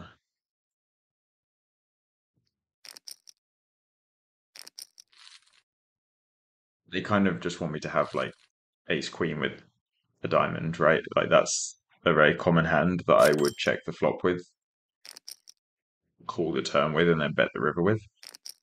And when they have the ace of diamonds, it's a lot harder for me to have those hands. So I think with their specific hand, and I can still just have like king six or king four or like 10-8, you know. Um, so yeah, I think they're still meant to have bets on the river, and I think they're probably meant to bet their hand a lot. And if you know that someone's just like always checking when they have their hand because they want to go for a check raise, then like I should probably just check my hand back on the river. I mean, maybe I should anyway, because people don't hero that much when they just have like 10-8 and they have a lot of like if they're checking their hand, that I think doesn't make as much sense to check.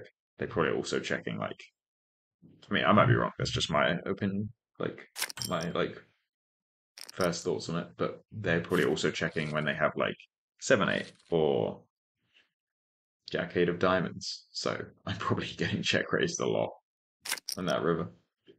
I'm probably not check called that much, so I think think, yeah, maybe I should have just checked the river back and, you know, I win quite often still, but yeah, in hindsight, I think I prefer checking, but it's okay.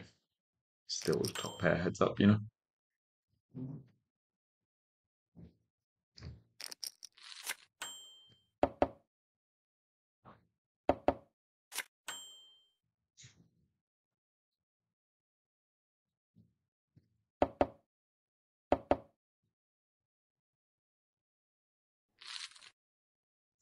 Yeah, a little loose for me to check call flop maybe versus half pot, but it's like backdoor straight draw, two overcards to the 5 and the 4, backdoor flush draw.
Uh,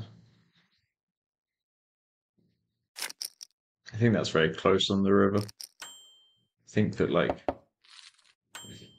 often it would just, yeah, I think I meant to bet.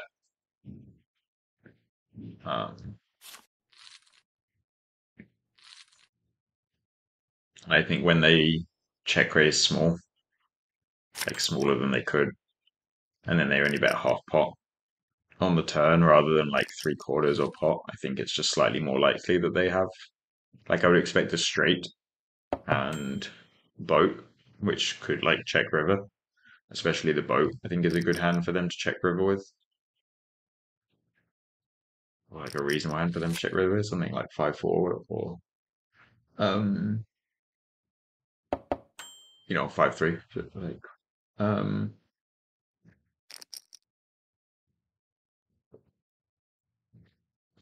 I think that while those hands I would expect to check river sometimes, I don't think they bet half pot on the turn. I think they would bet bigger on the turn quite often. So I think it's like they probably just have an eight more because it's heads up. They're still going to check raise like Jack 8 on the flop and bet turn. It's like very strong heads up. So I think I'm just like ahead a lot on the river, and it's not that hard for me to bluff. I can just have some like ace highs or some like queen six of backdoor or queen six single club that like bet call flop and then turn the open ender kind of thing. Um,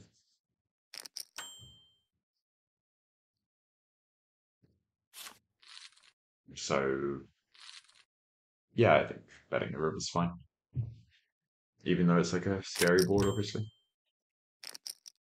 Heads up things are just a bit wider than other formats, and you've got to make some value bets that would look thin if you're used to playing like hijack versus big blind or versus button or something.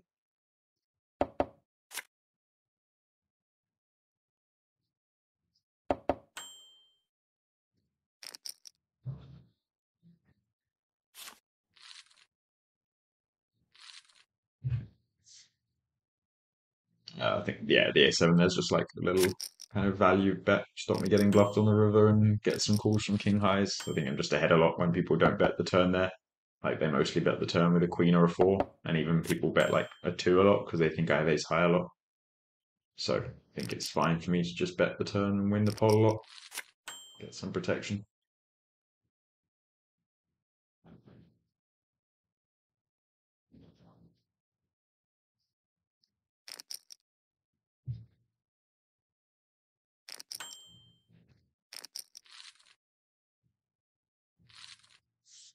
It's an unfortunate run up for me.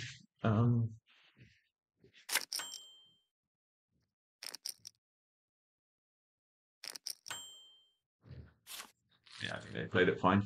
I mean, I think they should raise the river bigger, but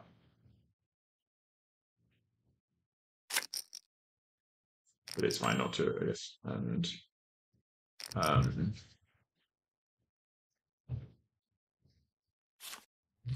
and yeah, like them checking the flop is fine. They have a lot of like you don't always see bet those boards, and they have a lot of turns that are good for them, like that one. You know, like 7, 8, 9, 10, queen, king. They either turn or a pair or a straight draw. So um, there's a lot of good turns for them that they can call on. You know, whereas if they have something like queen three, that's a lot harder for them to turn as many good cards. Maybe they just like you want to bet flop more. But yeah, I think they played the hand reasonably.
Yeah, obviously a very good flop for me with the jack nine. Um, I don't know pre-flop. I don't know whether I can. I think I meant to just always call, but I wouldn't hate it to four bet bluff sometimes. But I think it's not really the best hand to do it with. And like I dominate a bunch of bluffs like the 9/8s and stuff. So I think I should just call. Um,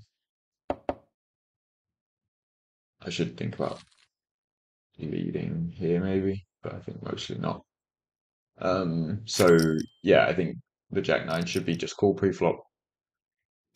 Flop, I think I can check or bet. Like you don't want to always bet your flushes on those flush boards, but you know, I have a very strong hand, and I also have the redraw to like even if I was behind or if they have like ace 10 with the ace of hearts, I have the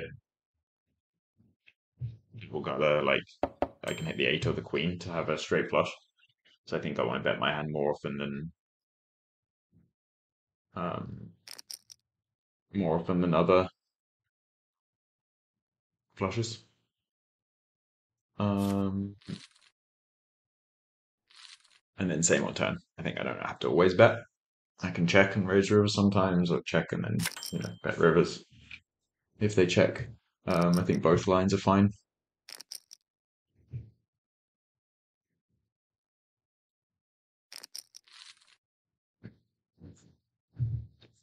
I'm not sure with the ace nine there. Like it might be a little.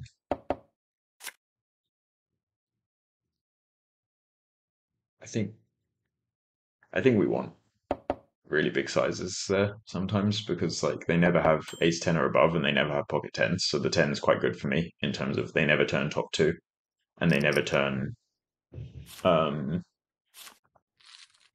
they never turn top two and they never turn a set. So after they don't check raise flop, they don't defend 10-3 off pre. So like it's really hard for them to turn anything good, and they didn't check raise. They can just turn 10-7 basically, or 10-3 suited. So yeah, hard for them to have anything like that's very good. And so if I have a hand like mine, like ace nine or better, I basically just have, the effective nuts a lot. I'm gonna have like really high, like 85 to 90% equity. And I have a lot of hands like that, right? I have like sets, two pairs, and then ace nine and above, all with tons of equity. So I can just like, I think I can 200% pot with those hands happily, and like, yeah, still be like doing very well when um,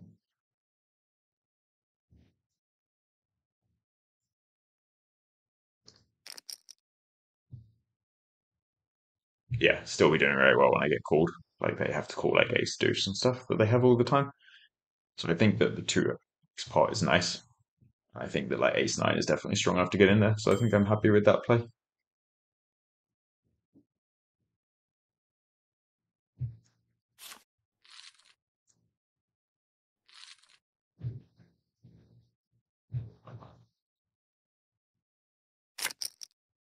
Um, yeah, and I think the ace nine, like even if I get called, if I get a river that's hard for them to improve, like even something that looks scary, like a queen, where they won't ever have ace queen. They probably won't have queen 10 because it probably be folds turn, and they probably won't have king jack much. Like they might have both of them sometimes, but then mostly they don't. And it looks like I can still have a lot of bluffs on the like ace 7 3 10. I can have like jack 9 9 8 6 5 6 8. I would still just like be able to value bet ace 9 on that river, even for like pot. Um, and I think it's a spot that people would hero quite a lot. So I think like betting the turn that big also allows me, also gives me the opportunity to like play a big river pot in a spot that people get quite stubborn in. So I think, I think overall the line is nice. I mean, maybe it's obvious, but not always to everyone. So those were my thoughts on it, I guess. And then the 6-7 we just had like pre-flop, I think is normal. Like I just call when they ISO. This player's just going to call or fold a lot behind after limping. Um, Flop just call a lot. I can have some raises, but mostly not. Like I don't think they should bet that often into two people after raising on 8-4-3, and like I don't always raise. And I would raise maybe something a little worse, just like 5-4, where I block a set and don't really want this player to come along behind. Whereas my hand plays very well on turns. So I'm kind of happy to just call and go from there. And then on the 9 turn, like so the button calls, and then the 9 turn, obviously a very good turn for me. I think it's close. Like if I bet, I can bet, right? Because I can have sets. I can have 8-9. I can have like ace nine of spades. So I have a lot of value hands. Um, I'm not sure where like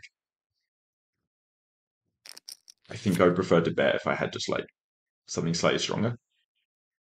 Like if I had queen jack of spades or ace five of spades, I would just bet, and then if the small blind check shoves, I just call off. Um, and maybe my hand is like just strong enough to do that because I could bet half pot and there's not that much in there, and I have so many outs with the open ender and the flush draw. But it is an issue that I'm betting into two people, and if someone shoves, like I don't want to bet fold an open ender and a flush draw, so I'm betting to call it off. But then I'm, calling off like 40 straddles with just seven high. Like I mean, I know it's a lot of equity, but it's still seven high. It's not like a made hand, so and I can just be really in bad shape if they have like, if this player just has like ace king of spades or something. I'm in like pretty bad shape. Um,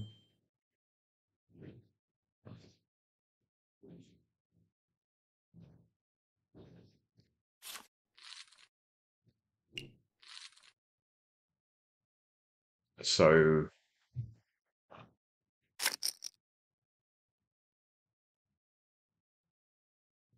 So yeah, I think checking my hand is also fine. And when this player's call behind and is quite strong, I would also check some like pocket fours and stuff as traps against this person. So when they bet, I get to check shove, and then like once I've checked my hand and they bet, I can have some like 9-8, like I said, some pocket fours as well that don't always bet the turn and check, and they always want to check shove turn. So like, what else am I going to bluff? Like my hand and 5-6 of spades. They're like the only kind of the two hands that I get there with. Like maybe a few others, similar ones, but like mostly it's those two. And yeah, I think like you just doesn't look that fun. Like if they have something like Queen Nine of Spades, I'm just dead. Oh. Well, not dead, but not doing very well. But yeah, you just have to bluff some hands sometimes, and open-ended straight flush draws can't be that bad to do it with. And luckily we got it through. That ace queen hand I think is like fine. I kind of thought on the flop that 9-4 deuce when they go like when they call and then when they like over limp and then they call my raise, they have some like suited ace x, like ace six or something, and either it flops a flush draw and will check shove or like check raise and I have to fold, or it doesn't flop a flush draw and then I don't really need to bet because it's going to fold, but it only has 3 outs against me. Or they just have a lot of like hands like they had. Like they had Jack 10, but they can also have Queen Jack and Queen 10. So I don't really need to fold out either because they have 3 outs against me. So I think, and if they have something like sevens, they're not folding. So I think the ace queen is like kind of nice to check on the flop and just see what happens on turn. And then, yeah, like they just snap bet half pot on the jack. I think yeah, they can have like king, queen, queen 10 and some other bluffs, but I think they'll have a jack a lot too. And they can just fold. Bit of a shame, but I mean, I think it would be fine to call as well. Like I'm doing well against Queen 10 and King Queen, and maybe they just bluff some like Ace 5s and stuff as well. They probably would, so it's probably quite close. I don't know.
I think that's fine. I should probably mostly bet the flop. I don't always have to, I think, on the A6-4. And then turn, I think bet is just good against people. I don't think people bluff those spots that much. And then river, I don't know.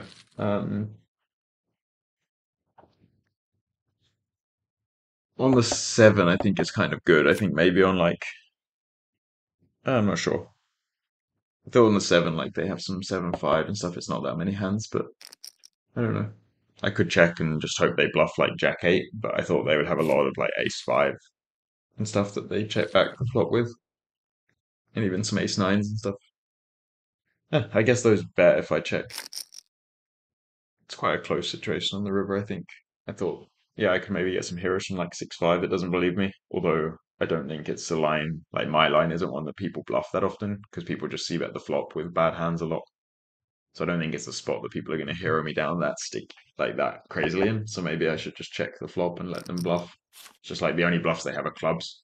I don't have that many of like there's not that many combos, and some of them hit a 7, or just have a 6 or a 4 in like whichever the non-club card was. So yeah, I'm not sure. Maybe I should check the river. I think the bet is obviously like fine too, but maybe it's a better check.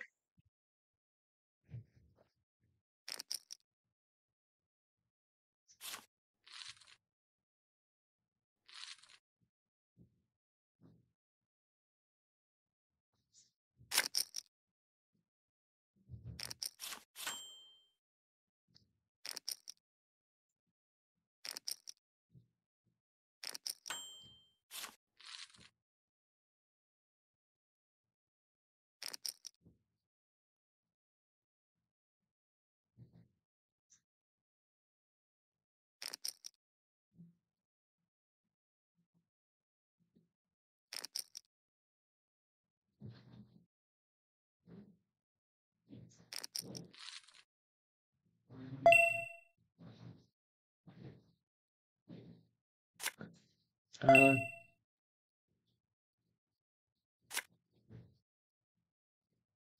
huh. I think the 10-8 is a little loose pre, but whatever. Ace Jack is like fine pre. I would go bigger. Flop. You can check. You can bet big or small, I guess. And then I guess versus the small raise, they just thought that like they have outs if they have like 10-8 like that. They have 30% or something with the bet or flush draw. Maybe they get it in against like Queen Jack of Diamonds, and I guess they thought also like maybe they're being bluffed by 6-7 sometimes, and they just get that to fold, or maybe the player raises like sixes to find out where it's at and then folds. So I don't like hate the Ace Jack shove. I think it's like a little ambitious once. Maybe if you bet half pot and you get raised, you get some more folds because people are a bit more likely to just like raise sixes or 7-6 against you. I think when you go full pot on the flop and someone raises, they probably are going to call off. So a little more risky. Um, but they very rarely have you dead because like I don't think people raise when you bet 100% pot. They probably don't raise a set that often because they just call and let you keep putting money in. So I think it can't be that bad. The ace check is a little ambitious. But yeah, ambition is fine. You got to try. You got to try sometimes in poker.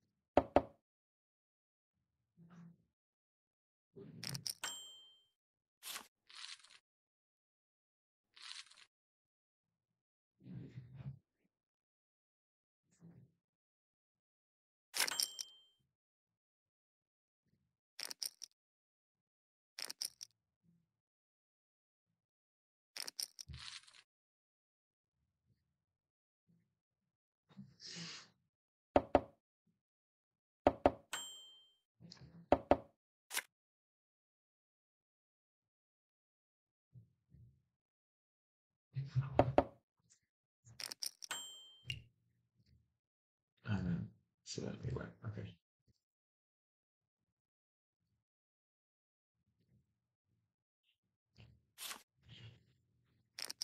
Um,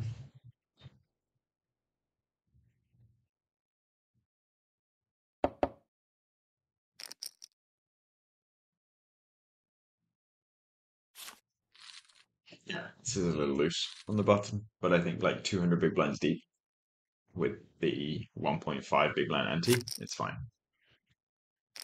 Like I would definitely open 10-7 off. And I think 10-6 off is fine. Like 200 big blinds deep is quite good for the in position player, or very good for the in position player. And people don't three bet as much because they don't want to play deep out of position. And then there's just the extra half a big blind or half a straddle in the pot. No, sorry, half a big blind in the pot for the ante than usual, like compared to a single big blind ante game, obviously. Kind of just comparing it to that because that's what I usually play. So that's like the ranges I'm used to.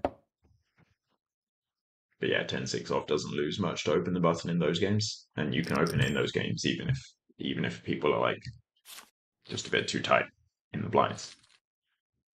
So, here with the extra ante, I think it's fine.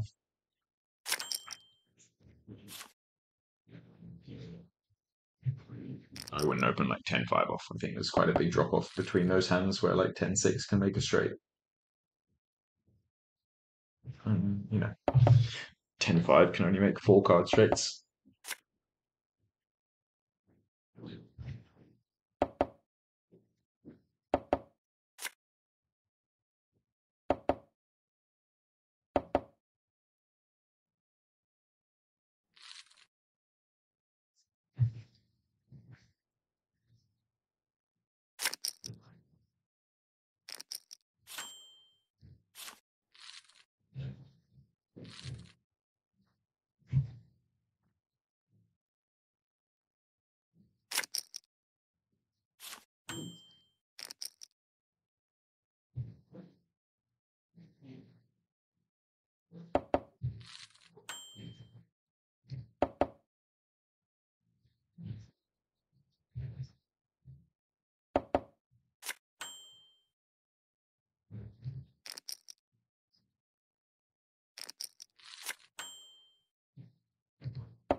Keep thinking people are going to 3-bet me, but they're just timing out. I want it to be 3-bet though. Really want it to be 3-bet, I guess. It's a fun hand to play a big pot with.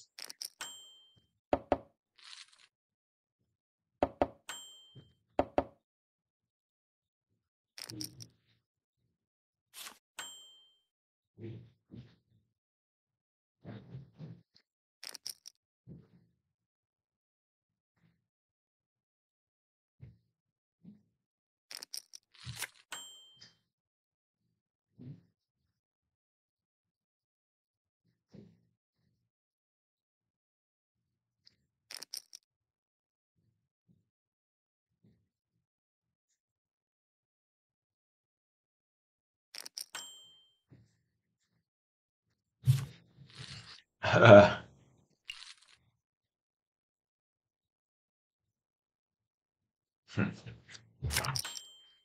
don't know. Yeah, I'm not sure there. Like maybe I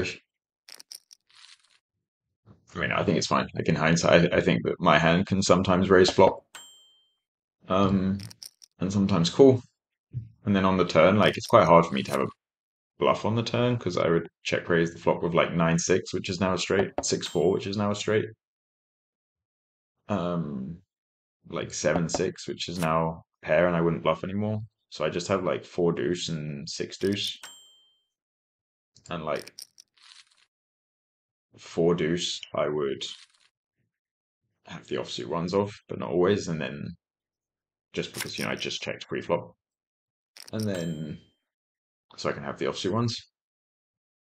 And then 6 deuce, I wouldn't check raise like the offsuit ones much. I would check raise like the hand I had where I have like the backdoor flush draw. So it's actually quite hard for me to have a bluff there. So I was kind of happy with like it's nice when you have the spots that are hard to be bluffing and you have a bluff. It's just like usually you get some folds. So I was just gonna bet turn, bet river.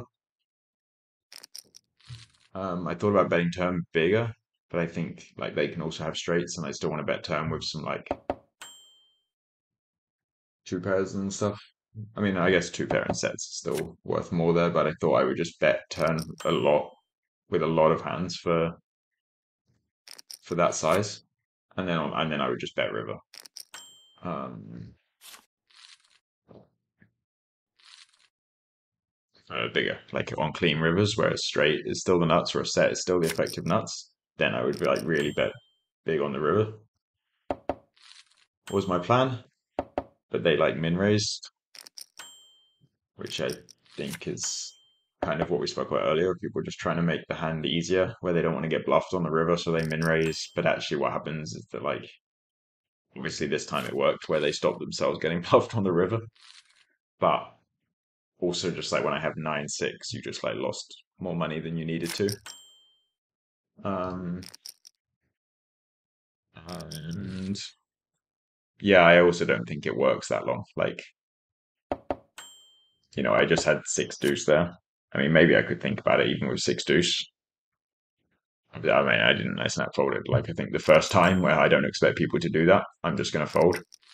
But like, if I know that someone's doing that, you can just like start three betting those turns a lot for like thin value and for bluffs, and it's really hard for you to keep doing that strategy. So they can do it once or twice, but then it becomes harder to keep doing or keep doing effectively. So I would just like call the turn as them and hope I check the river. I don't think it's that bad or anything. Like, I just wouldn't do it.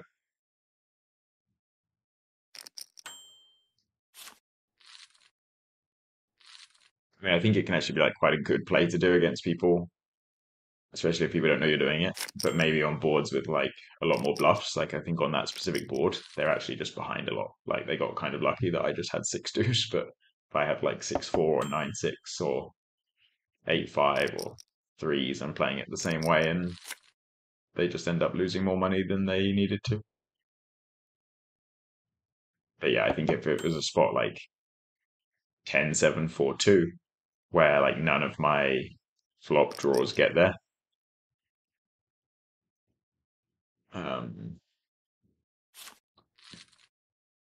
yeah, when none of my flop draws get there on the turn, and it's like quite easy to just have too many bluffs. If I just continue bluffing everything, then like it can be quite effective. So I don't hate it. Just I think like I would do it in a slightly different situation if I were them, or I would prefer it in a slightly different situation, I guess.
Um,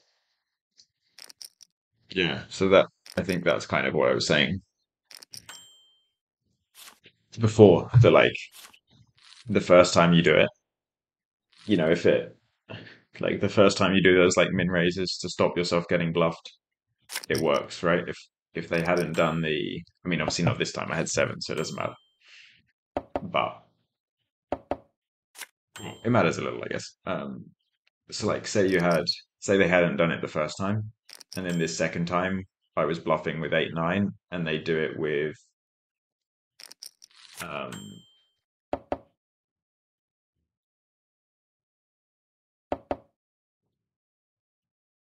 yeah, like, I hadn't seen them do it. Like they didn't do the first one. We're imagining, and I bluffed the turn there on the queen board with 8-9 high. They check raise the 10-4, and it makes the hand slightly easier for them to play because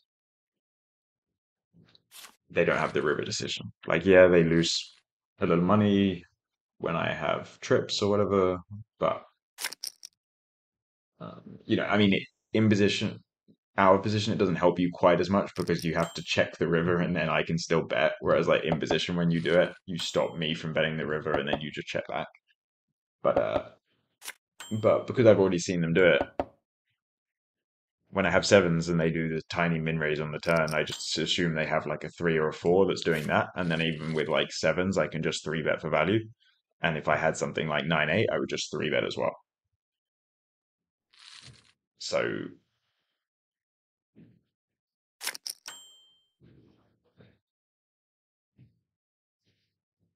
um, oh, nice. Congrats. They got 1K. So we're making quads. Nice reward considering they didn't get paid in the hand. So yeah, that's kind of what I was saying of those things don't work very long. Like as soon as if you're playing someone who is aware and realizes what you're doing, you can't carry on doing it very effectively because as soon as now I just kind of like I mean to carry on doing it effectively, you would have to obviously just start doing it when you have like very good value. Um, so like when you do it there, you just have queen nine and you take that line, and I would 3-bet sevens, but it's uh it's tough because you also want to put bigger raises in with your value. So it's kind of now you have to like do something you don't want to do with other value hands just to like be able to do this little min raise that doesn't even make you that much money or any. So it doesn't last that long. Is kind of what I was saying. And I think we kind of got lucky in getting the perfect example of why straight after, where I just 3-bet sevens and then they had to fold 10-4 when they could have still won. Like if they check called, they would have put in 250 chips less and they could still hit a 4 or a 10 and beat me. But now what happened was they lost 250 chips more and they didn't even get to see whether their hand improved. So it kind of ended up backfiring and being like a lot worse for them than if they just called. Um, but yeah, I guess their argument would be that they didn't. If I had 8-9, they think I would fold, and then they don't get bluffed. So it saves them like losing the pot to a bluff.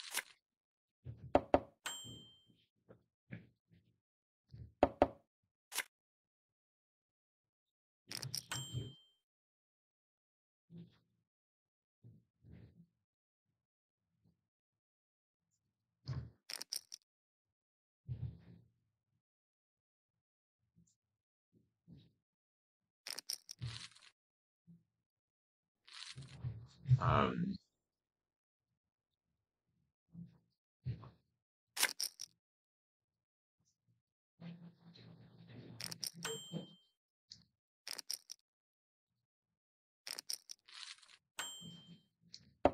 so yeah, kind of my thoughts on why those plays aren't great.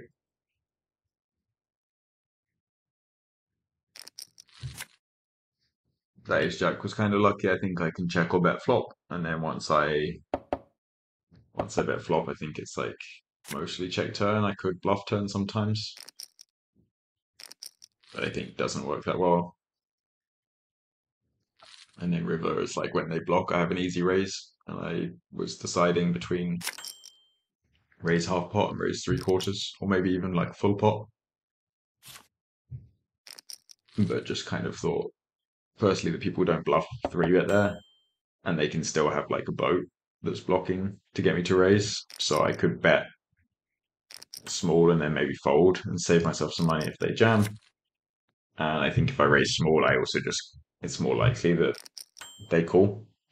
So I just kind of went for the option that I thought made sense. And yeah, luckily got heroed by hen 7. Queen 9. Nice. Um, where was the king? Ah, yeah, nice to win the hand. Can't be too greedy and ask for the king, I guess.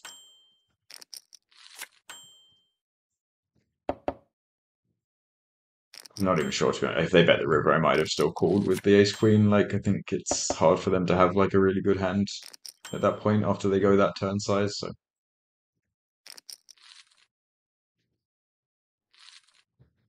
um, I should think about that more. I think like against someone playing like against a computer or something, and I'm not playing. It's that. But if I were, I don't think I'm meant to raise the river. They're not meant to bet that thin on the flush on the like monotone boards.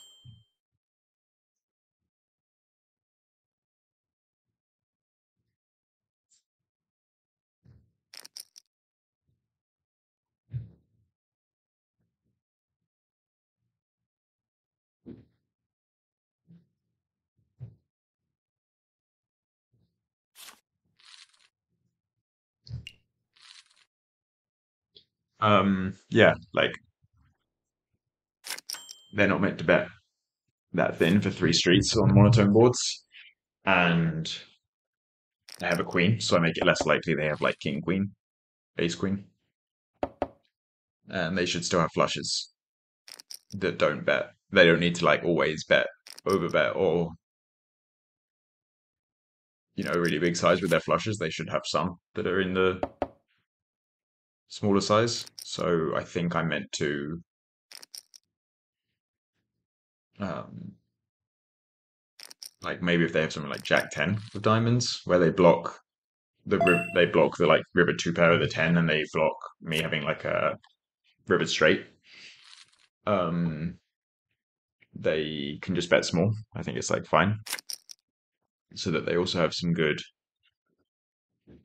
they don't always just have a thin value bet when they're betting small. So I think against someone who's playing like that, my hand's just meant to call. But I think how a lot of humans play maybe is that they just, when they bet that like two-thirds size on the river, they just have kind of what they had of like the thin value bet top pair. And I could bluff. But I don't know. In game, I just like wasn't that confident about it and just called, but which I think is standard. But maybe I should just think about it more and raise, or like potentially raise. Um, and then yeah, the Jack 10, kind of another example of this thing, right? I mean, I think this one was a bit more reasonable. Their play with the 4-3, like they block pocket fours. They have some like they hit a 4-3 on the turn. It's fine. Um, Not fine. It's like very good for them. And if they think I'm c betting too much, like they could even just fold me off like pocket fives, right? That I just bet big as like a kind of bluff on that board. So I think it's okay from them, but it's okay if you do it not very often because you don't have many very strong hands on ace king four, right? When you just called my raise. Um,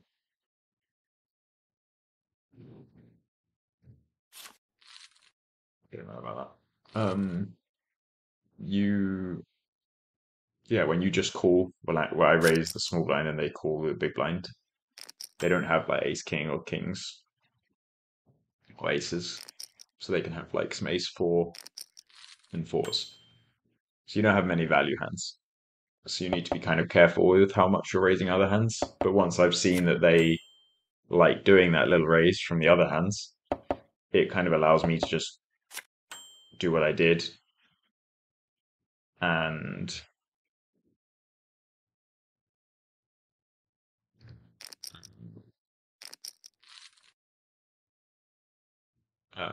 like always three bet when I was lucky, obviously. I had a very good hand for it where I had Jack 10 with the Jack of Spades. It's like not very good, but quite good. But it just allows me to also do it thinner, like I would do it with Ace Jack and stuff. And because they're doing it with like a lot weaker hands as well. Like we saw in that hand, they just had to fold even to like a almost min, or not almost min, but like a 2x raise. And then the same in the 10-4 hand. Like the 10-4 hand, I just went like min 3 bet. And they had to fold.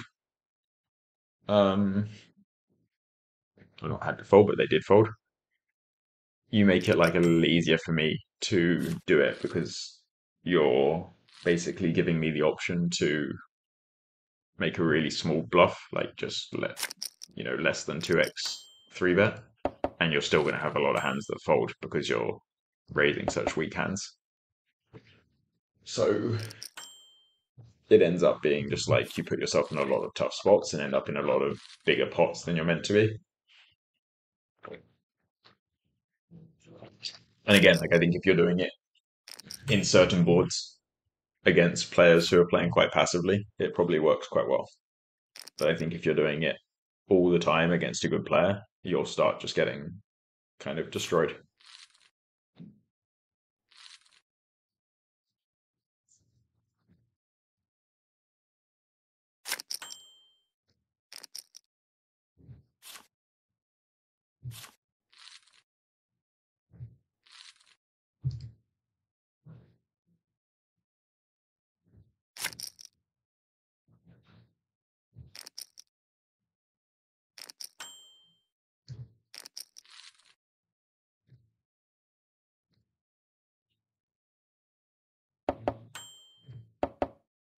I was wondering why it wasn't checking. It wasn't even on me. I was still thinking about the other hand.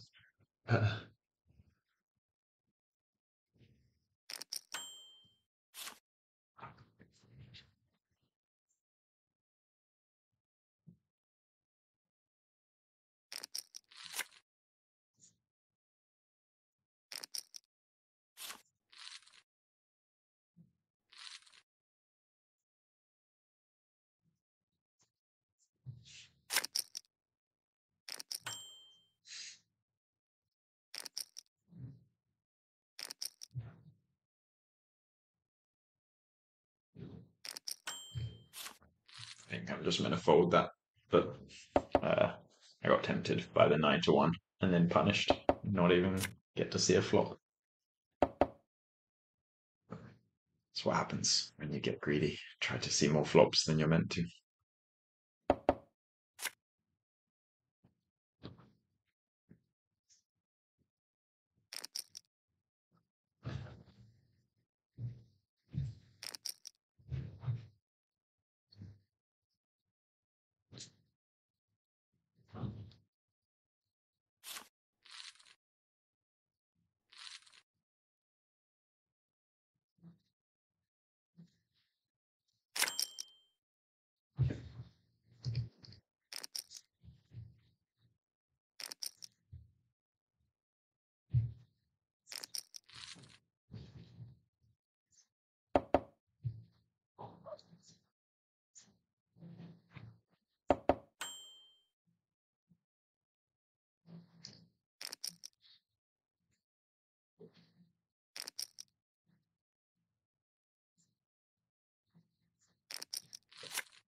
Um, yeah, I think flop is fine. Their call is fine. Their call is loose. Um, Turn, I just thought I had a bad kind of had bluff. Like my seven is no longer that great if I hit it. And I want them to have like those straight draws, right? Like a lot of they're not going to fold a full house on the turn, or I assume they won't. So a lot of the hands that they're going to call flop with and then fold are similar hands to mine, like 8-4, 7-8, 9-8, 9-7. So like having a 9 and an 8 in my hand. I'm not going to get tricked again. Um, yeah, having a 9 and an 8 in my hand just seem like quite bad hand cards to bluff with, and I'd prefer something just like Jack 10. Um, yeah, I think that's like a reasonable way to play it, how I would have played it. And then on the river, like I just don't. I mean, maybe with their specific hands that they might have folded, but like I'm just not wrapping much at all on the river because I would have bet most of my good hands on the turn. I don't have to. Obviously, I'm not going to bet them all, but like I just think I get. I think I just get hero called a lot in that spot, so I just decided to not bluff with my hand.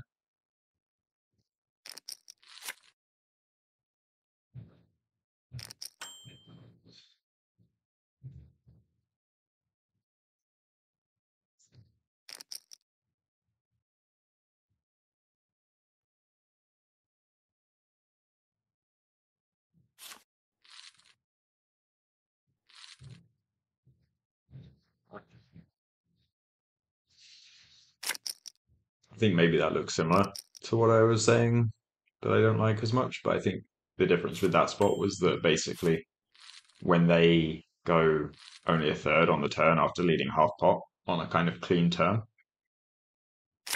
maybe sometimes they'll have like Jack 9 or something, but I thought mostly they just don't have a very good hand. Like when they're just block betting, they have like sevens or king 6. So I wasn't like trying to stop myself getting bluffed on rivers. I was just deciding my hand was good and was going to start value betting. Which, so yeah, maybe looks similar to the other spot, but wasn't like a block raise, was just value. So slightly different.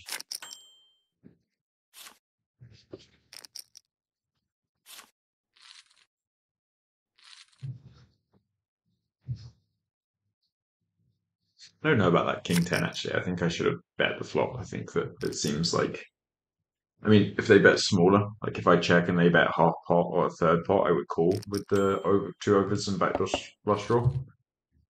Maybe I should call. No, I don't think I should call those 2/3, but my thoughts were that like I can check call a small bet. When they don't bet small, it feels like I check folded too strong a hand. But I guess I didn't know in advance that they were going to bet that big. But maybe I should just bet big myself. Like I can still just like when I have jacks or tens, I'm going to bet big quite often, and I get them to fold like king queen, king jack. I maybe stop myself getting bluffed by something like jack 10. I can still hit it. Yeah, I can still hit a king or a 10 on the turn. I can still hit backdoor hearts. Like they could just fold ace 9. There's a lot of good things that can happen. So yeah, maybe I should have. I don't know. It feels a little dirty to have like check folded king 10 with a backdoor flush draw on that board. I feel like I just like folded too strong a hand, even though even though I said like I only would fold because they bet very big. But maybe I should have just mostly bet flop.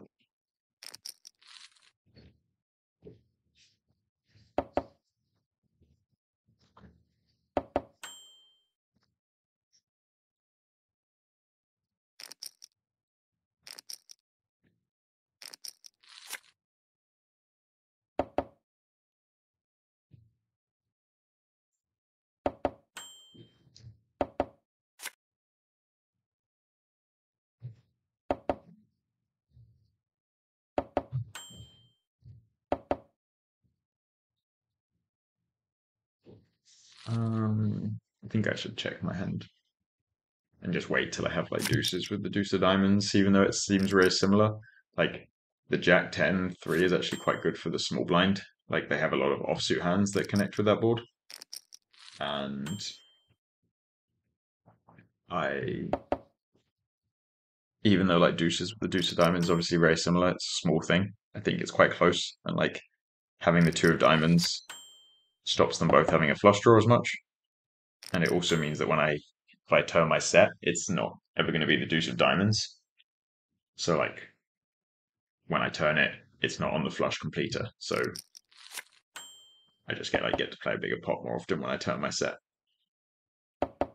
So yeah, I think while it's obviously a very small detail, like maybe I should just not bet my hand and wait until I have the diamond. But I mean, it's hard to be bad. It's like betting quarter pot.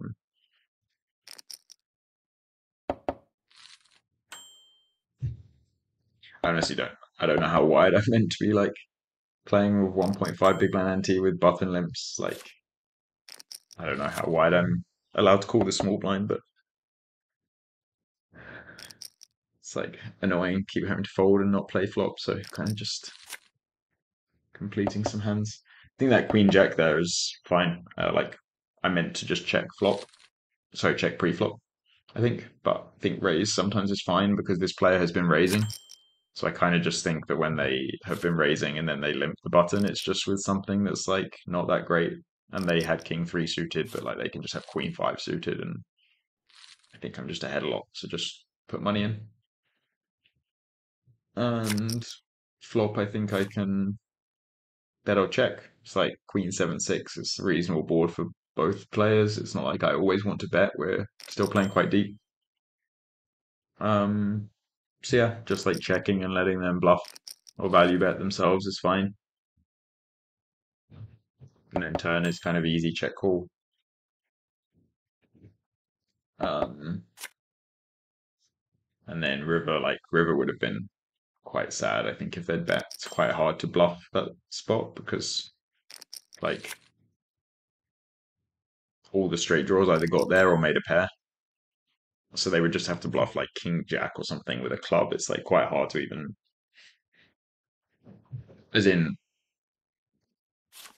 to have a bluff that they would want to bluff on the river is hard. Like it's not hard to have a bluff like they had king 3, but then they didn't bluff on the river. To have a hand that they want to bluff on the river, people usually like on the flush boards to like bluff with a flush card. And all of the flush cards there pre-flop are just like Jack 10, which is just no equity on the flop and turn, basically.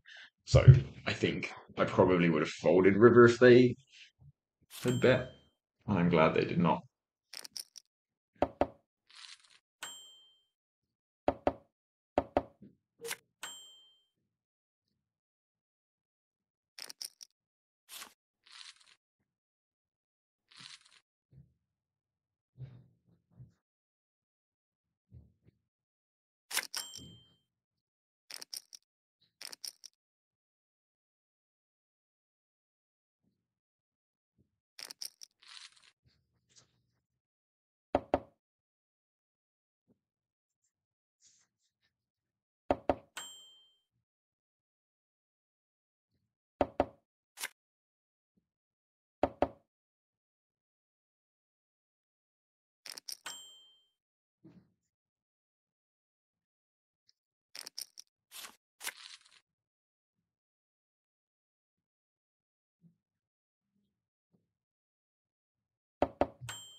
my thoughts were that in the other hand, on the king 3-3-7,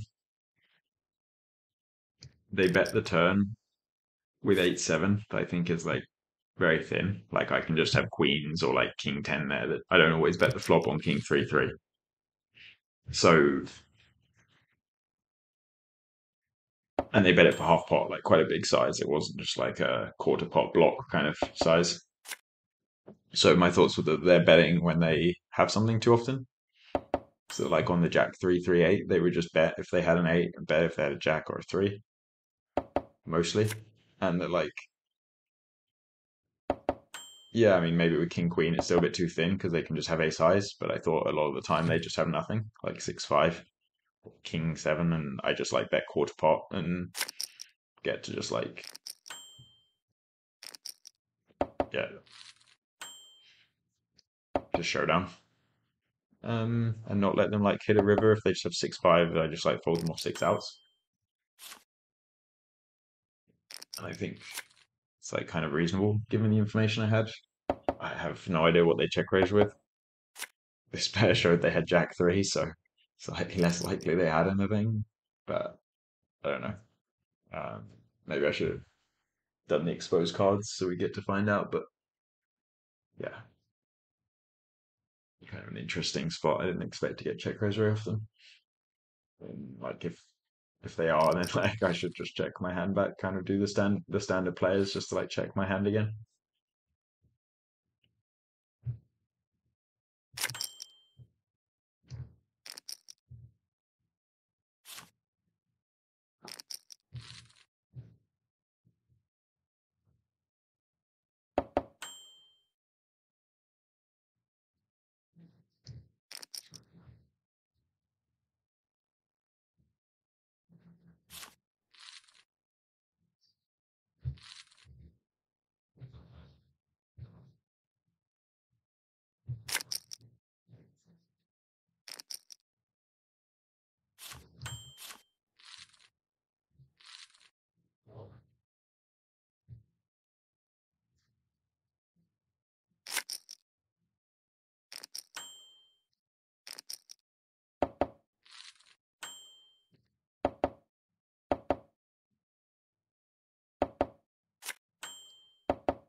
Interesting to see.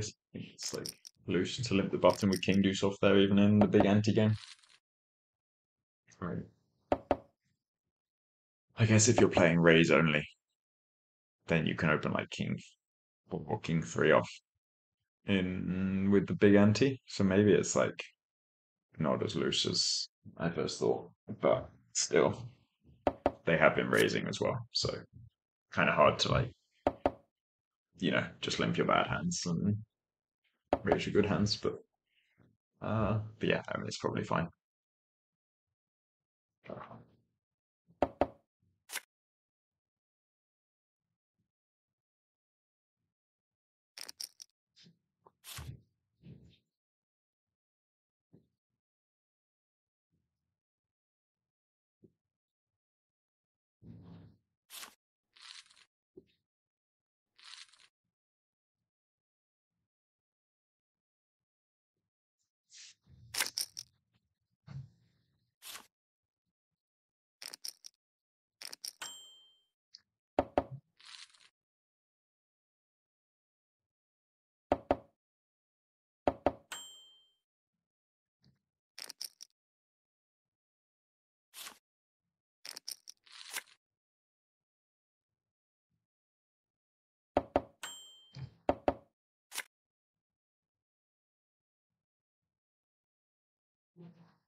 Yeah, seems fine. I mean, I think the meta check raise the flop a lot. Fine not to. I think I can stab the flop sometimes.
It's almost definitely too loose pre-flop, but I was tempted by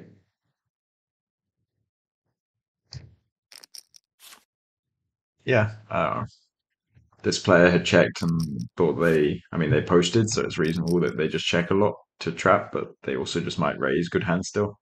And then I'm just if like I would definitely open the button if they just folded, but obviously they can't be trapping, so I'm just like meant to fold, I think. But I don't know. Big antes want to play some hands.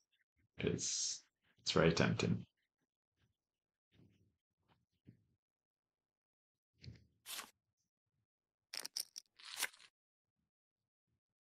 Um, yeah, I think it's going to be very close either way.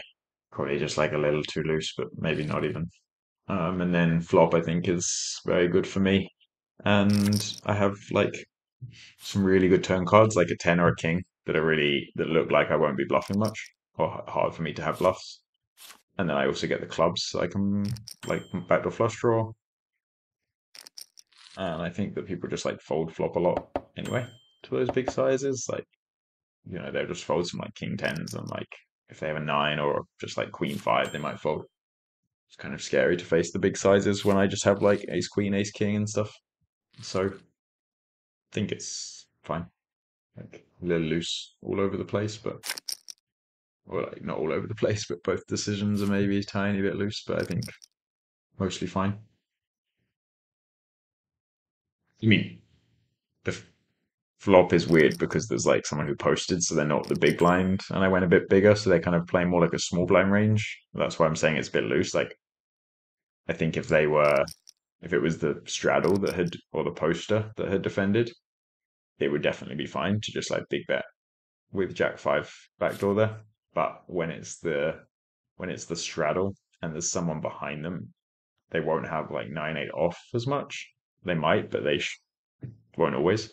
Depends on how loose the player is. And then if they don't have those, they're going to have way more just like ace-x, and it becomes probably kind of not great for me to big bet jack 5 and like too loose. That's why I said it was a bit loose on both streets, but yeah, it's hard to be that bad. And it's definitely a fun way to play the hand. And we get to play some like fun pots that way.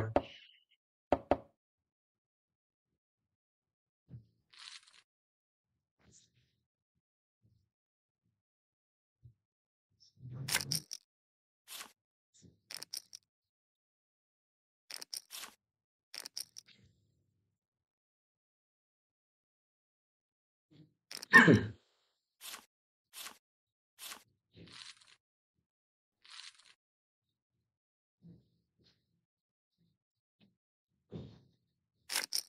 think it's also like people play these games quite wide from the blind, so I think that even though they should be tighter when there's someone behind them, some people just aren't, and they just still have 9-8 off there, and then my hand is good to do what I did. So it's you don't really know who you're playing against or the ranges people have, so you're just kind of like guessing a lot of the time anyway, and I kind of like going down those lines.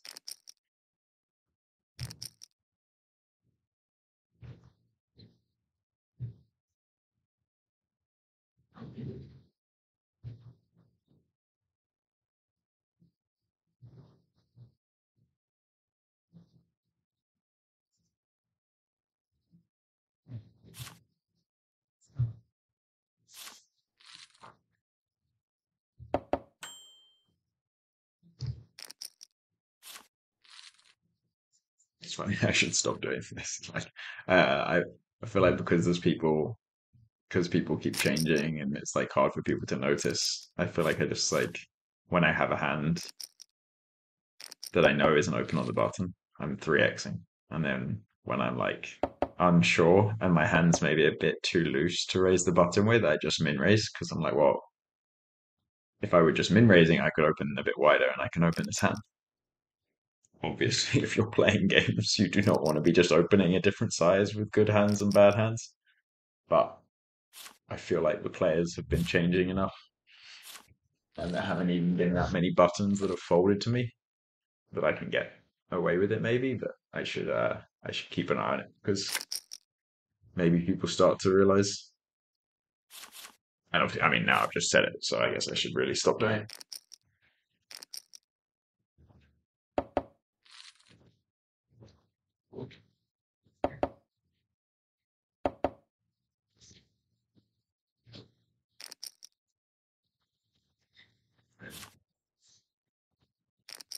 If anybody is watching the stream and playing at this table, I am no longer going to do that. I'm going to raise the same size. Try to raise the same size.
Think they're like it's tempting to call the turn, but my 8 is not really good. Like they can be bluffing with a jack, so my 8 is dead, or they can just already have like a straight like king jack.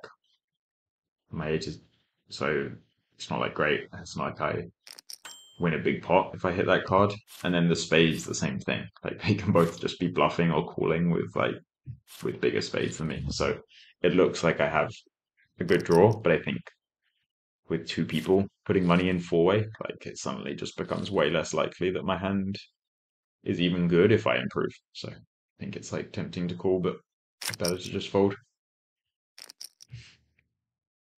You have to be very patient and disciplined sometimes in these multi-way pots when people, especially if people are betting on the bigger side.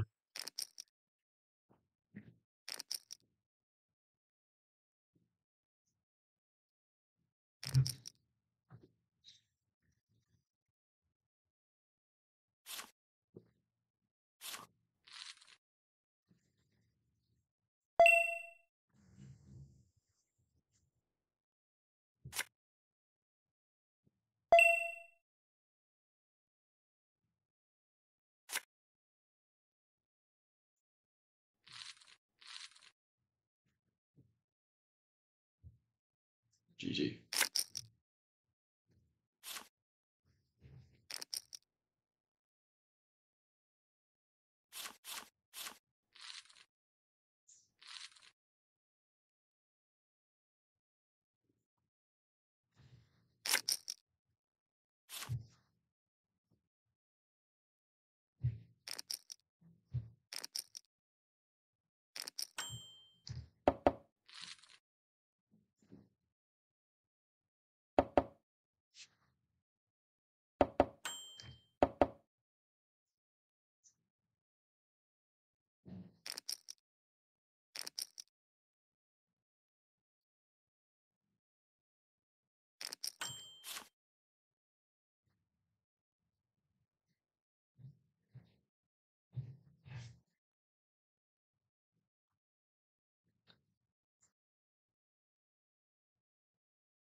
It's a good hand. It's a very good hand. Yeah.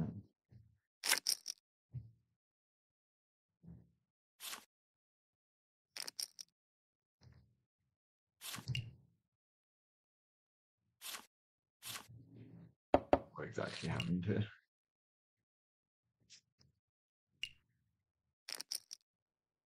So they limp jack six off, inch is loose. They complete the ace three, seems normal. Check, bet, kind of loose, but fine. Yeah, okay.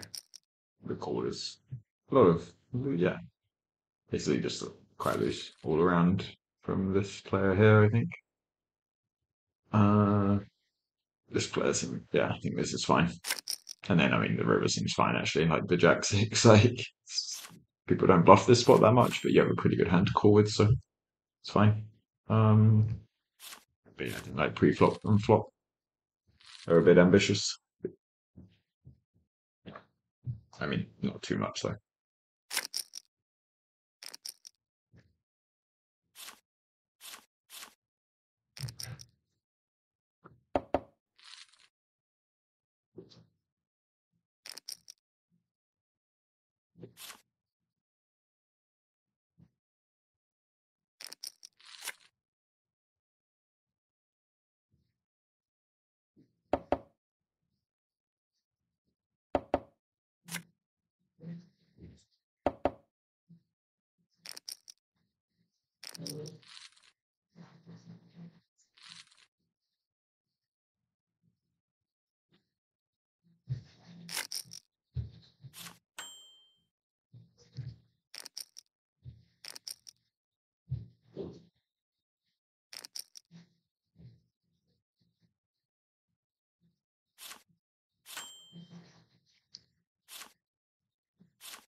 That's a shame. I think I would have called if it was slightly smaller, but they went like 16 blinds, and this player's also shallow enough to like back jam some hands if they didn't three bet ace queen or something, and then like the SPR was gonna be quite low if I was deeper with this player, or they small. If I'd opened to 80 and they went to 360, I would call. Maybe if this player had like 6,000 as well, I would call, but I think I meant to fold. But it's a shame to fold 6-5 of hearts pre-flop. Sad day.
Yeah, I think it's not the most fun on the flop first half pot, but they're limping the button very wide and betting flop very often. So I think it's like pair with backdoor straight draw is good enough to just peel and see the turn and hope they like then check it down or hope I improve. And then on the 7 versus the big bet, just easy fold, I think.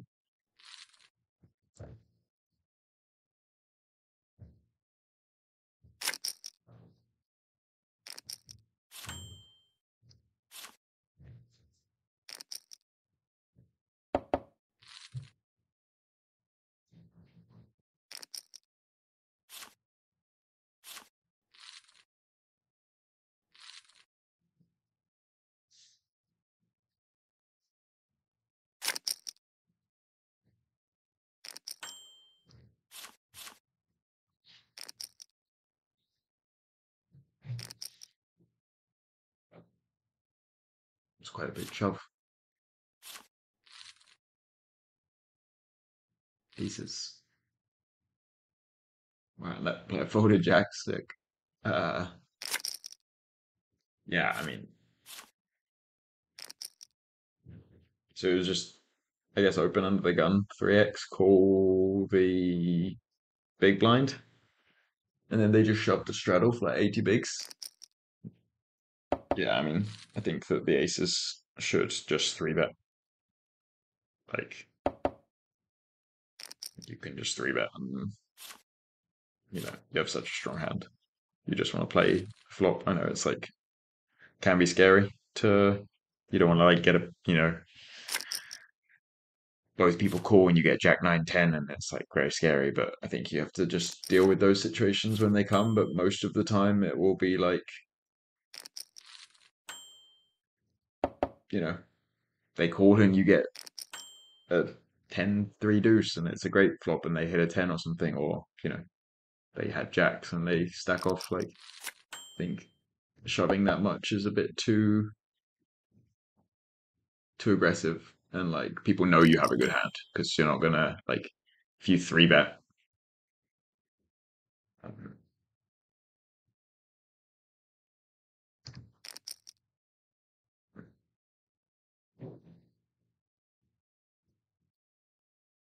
yeah, like if you 3 bet to just 500 or something, you can be bluffing, right? You can have like king queen off. When you shove 80 bigs, it's kind of obvious. Not obvious, like not never, but you're probably not bluffing. You have like ace king or queens or something a lot. So yeah, and like jacks folded, which is a disaster for you. Like you want to try and get more money in against jacks, so I think it's like somewhat okay, but you should just probably 3 bet. Um, this 10-5 was weird. I wanted to raise like 800 on the turn, but again, I'm just like using the buttons that I have at the table. So my options were min raise, which kind of looks strong, or like 960, which was kind of half their stack, which also looks strong. So I think of the two, I would prefer the min raise because they can just be bluffing some like queen nine, just like a gut shot, and even first min raise that's like a pretty tough spot and probably has to fold or like sometimes fold. So I think the min raise, like I can still be bluffing if I have something like 7-6, which doesn't always just want to check call. Um, then yeah, I can like bluff for that size.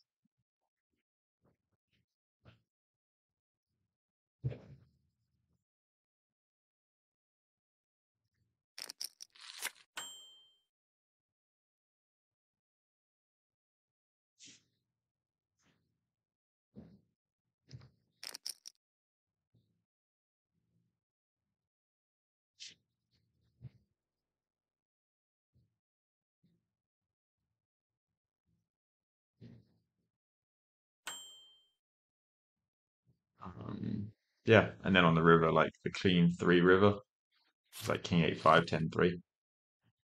The hand's just like good almost always, and clear value shove, and I just bluff when I have 7-6 or something. Um, I don't know. With this jack eight, like pre-flop is a little loose for me, but this jack eight suited, and I wanted to see a flop. Flop kind of sucks. Like I have an overcard and an open and double gutter, but they bet pot, so it's like immediately quite bad for me.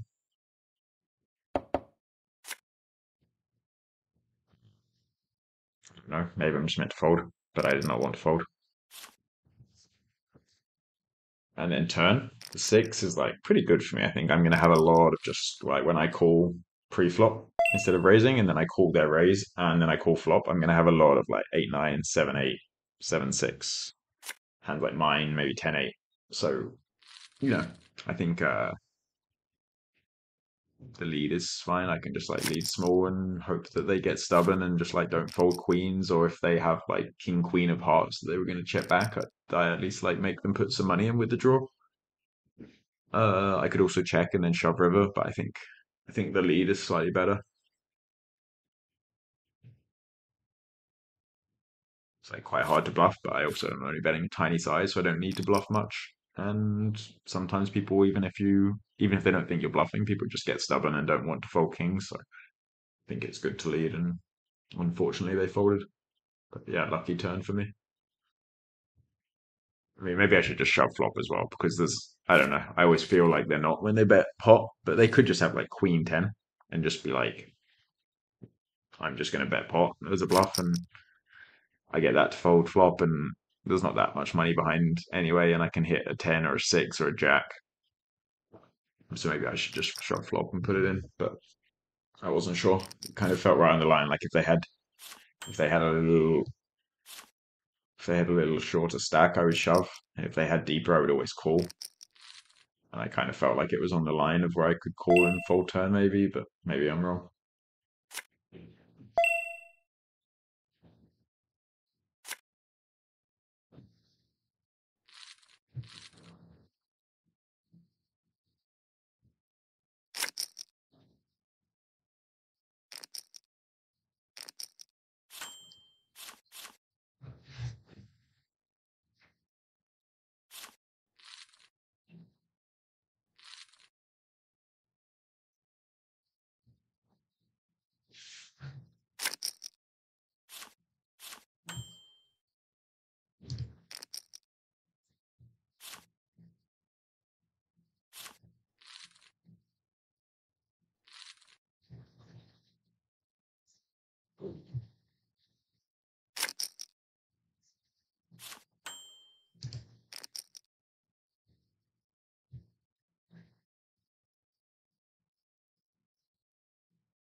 This player really enjoys the big all-ins.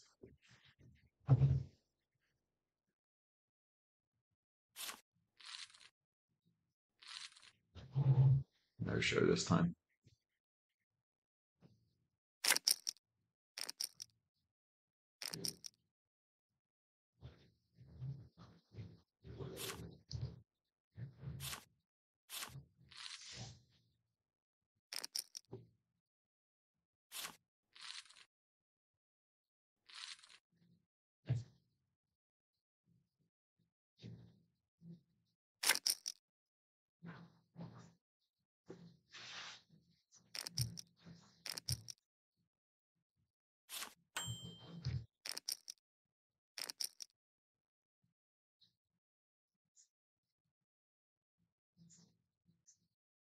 Always punished for trying to see cheap flops. I feel like it doesn't work. Like it should work kind of often. You should just, big blind should just check most of the time. Like they raised what, like 10 to 15%. But I feel like the last 2 days, whenever I've limped those spots after other people have limped, I've just been raised like 60% of the time. Maybe not 60, but like definitely hasn't been 10. It's quite sad. So I would like to see flops. Maybe one day. Don't let us.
Yeah, I think this is fine for me. I think it's like I would open ace five and ace seven or something. Ace six in the middle, a little weaker. Just fold.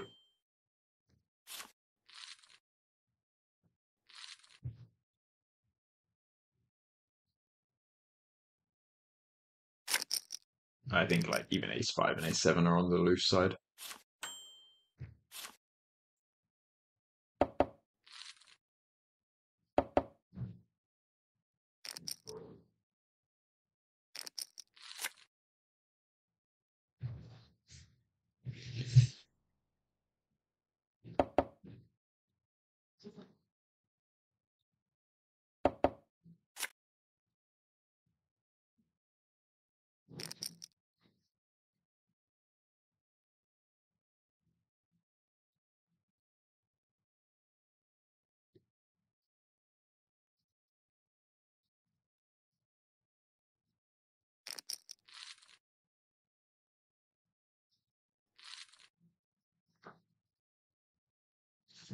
Unfortunate river for the king six.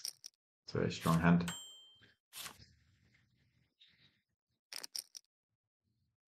finally learnt my lesson of not trying to see cheap flops, and I would have.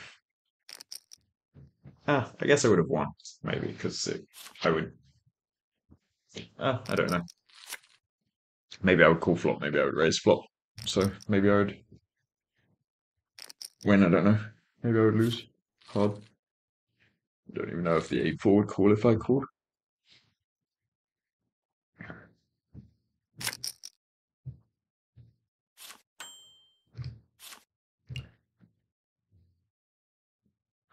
What happened here?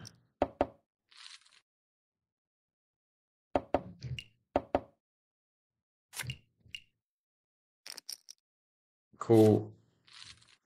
They call a raise. They call. Okay. They shove turn. Yeah, understandable. Think I would maybe just still call turn there. Like the board got a bit scarier with the flush draw coming in, but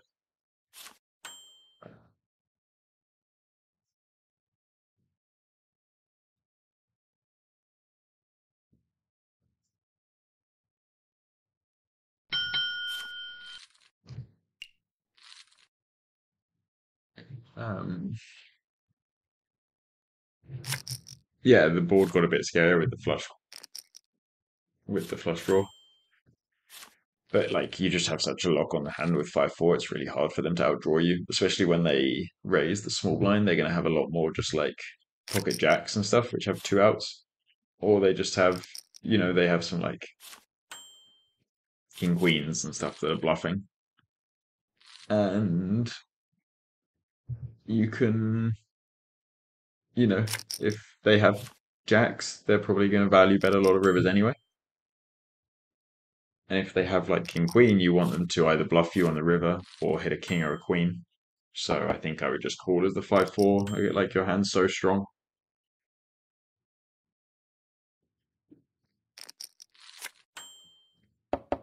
Um, yeah, and then the ace-10 the next hand, I'm not sure.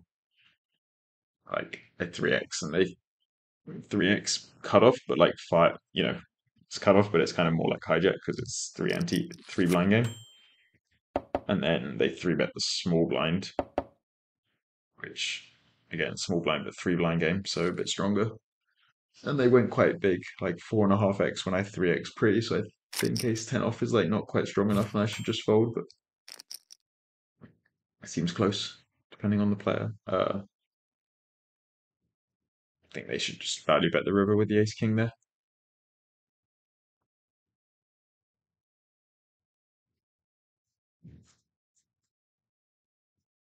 I mean, they did bet big on the other two streets, so it's a bit tighter, but I think they think like ace-king is still strong enough to value bet.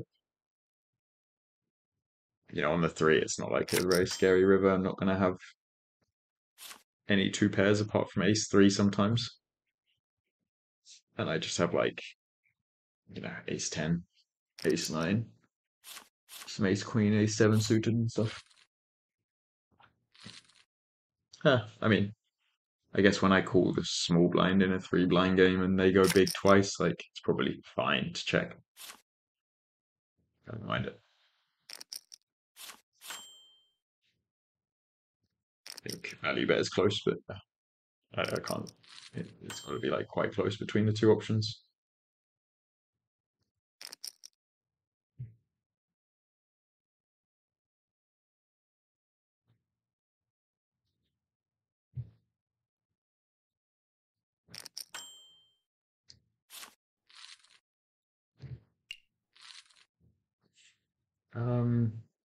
Yeah, I think that's fine for me to big bet. I would big bet.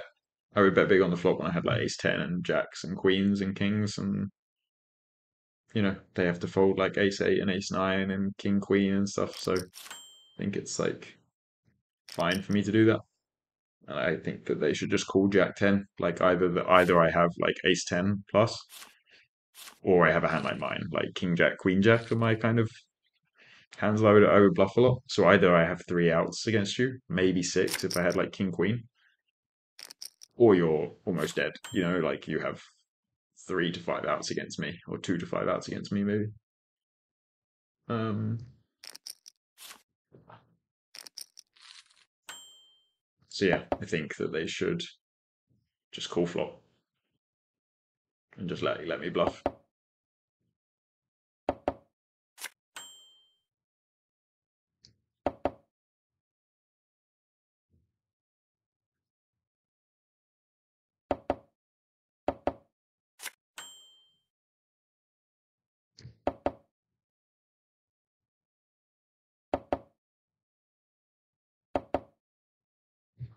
So I was hoping someone, uh, yeah, maybe a little loose pre for me to peel, but just trying to play some hands. And yeah, shame that they didn't bluff river. Kind of was just thinking that if I bet myself, I just get called by a 10 mainly anyway, and a 10 they'll bet themselves, so it doesn't really matter. And then I just let them maybe bluff, but they didn't even bluff king queen with a spade, so I guess maybe not the best plan.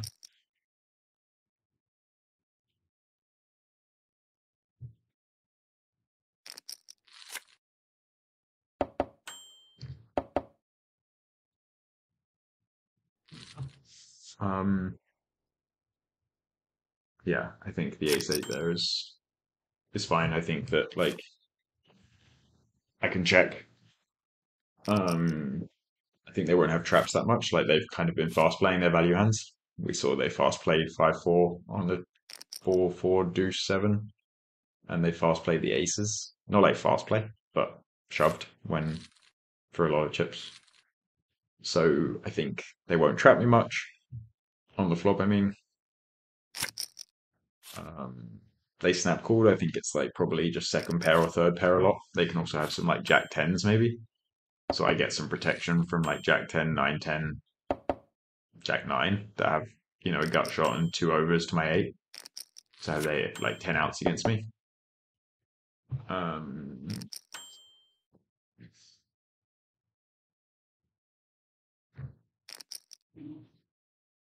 and then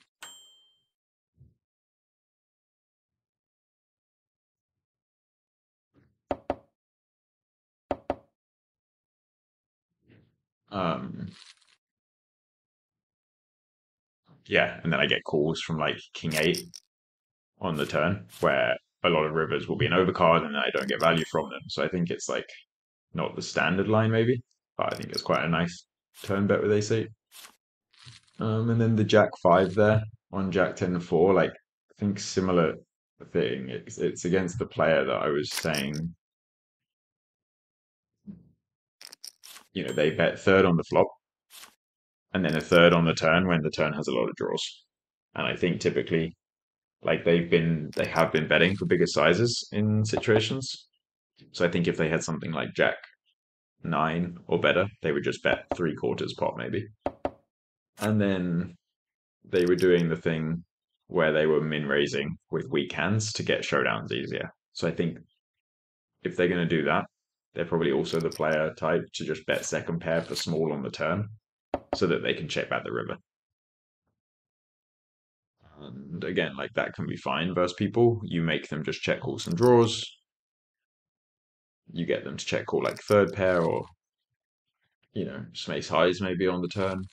And then you get to check back the river. But I think if if someone knows you're doing that, it becomes worse because I think you could basically do what I did, where now a hand that usually wouldn't be that strong, like top pair with, second to worst kicker, I just start raising for value because I just think that this person just has second pair really often when they do that. Like maybe they have some ace king sometimes as well, but like most of the time, I think they would have just like pocket eights or a 10. So I can just start raising for value.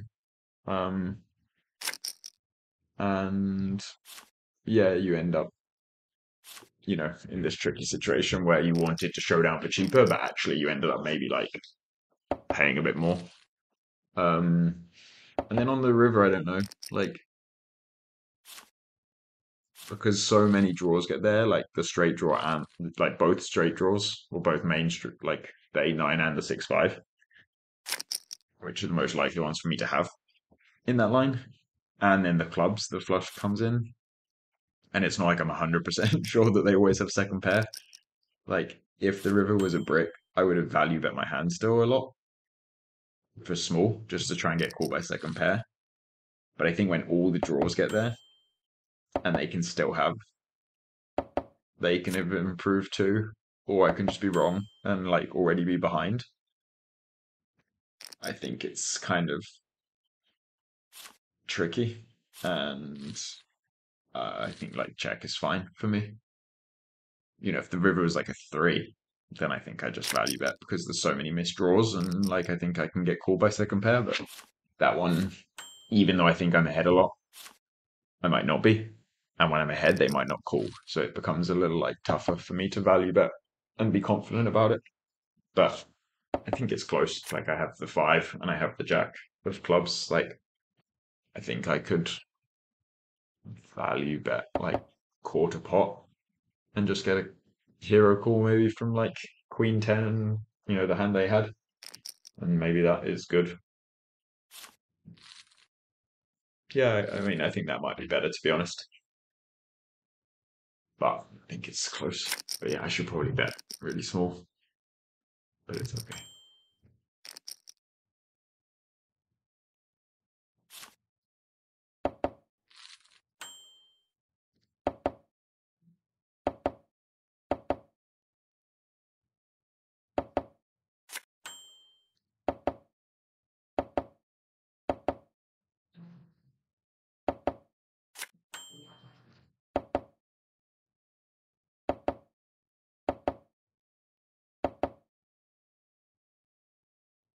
It's a little loose pre from me with 2 people still out behind, but it's close. People are playing loose and kind of want to do the same and play some pots, and yeah, like if everyone's limping kind of correct, or not like correct, but like if people are limping tighter ranges, then my hand is like too loose to overlimp and might be anyway. But if people are playing like looser in the limps, then it's like fine. I can just try and see a flop and see what happens.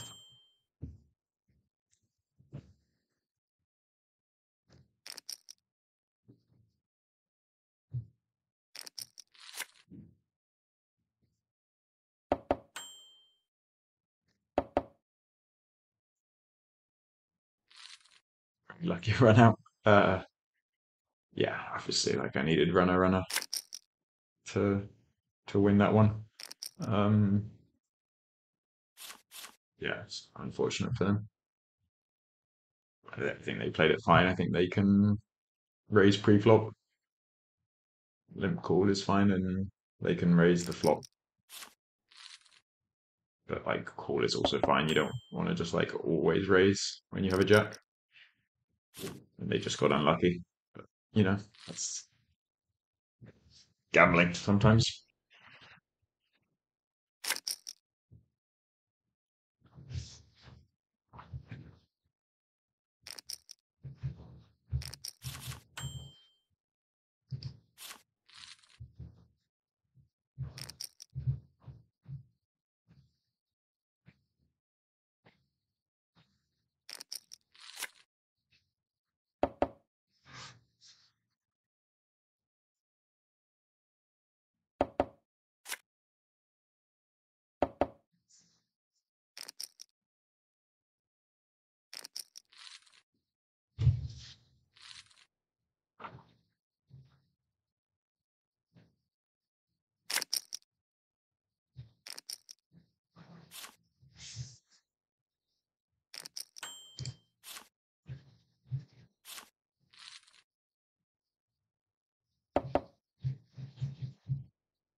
A lot of bets.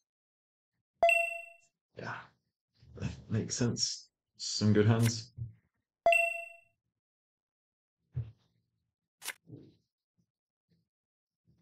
Nice hand.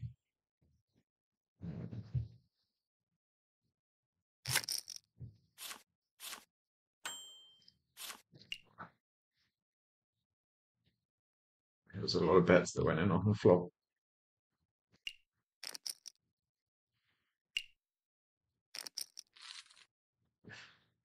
Yeah, I think I would mostly 3-bet the jacks pre-flop.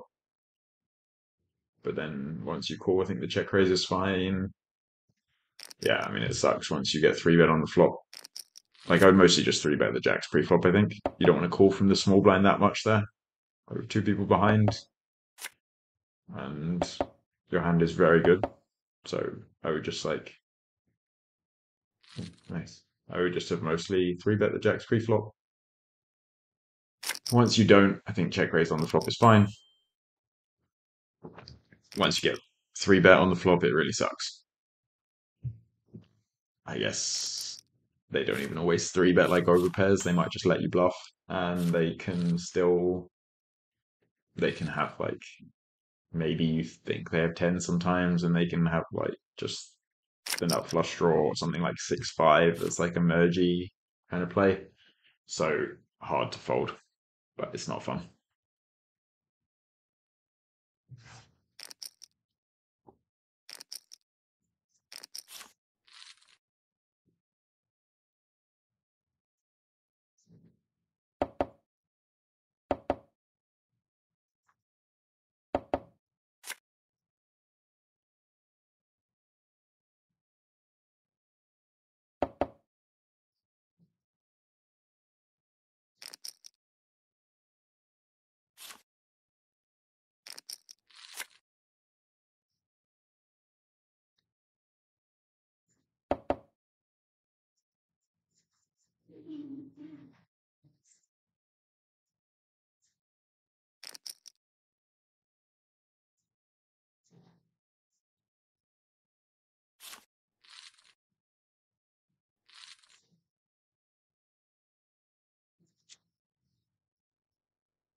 Yeah, I think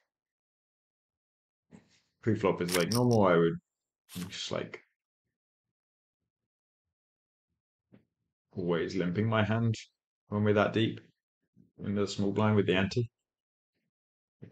Don't really want to be playing many raises at all in the ante games from the small blind, especially when it's like big ante, both because the ante is slightly big and because it's a 3-blind game. So you're playing like something like, I would guess like 5% raise and like 90% call and 5% fold, or maybe no folds because of when it's this big ante.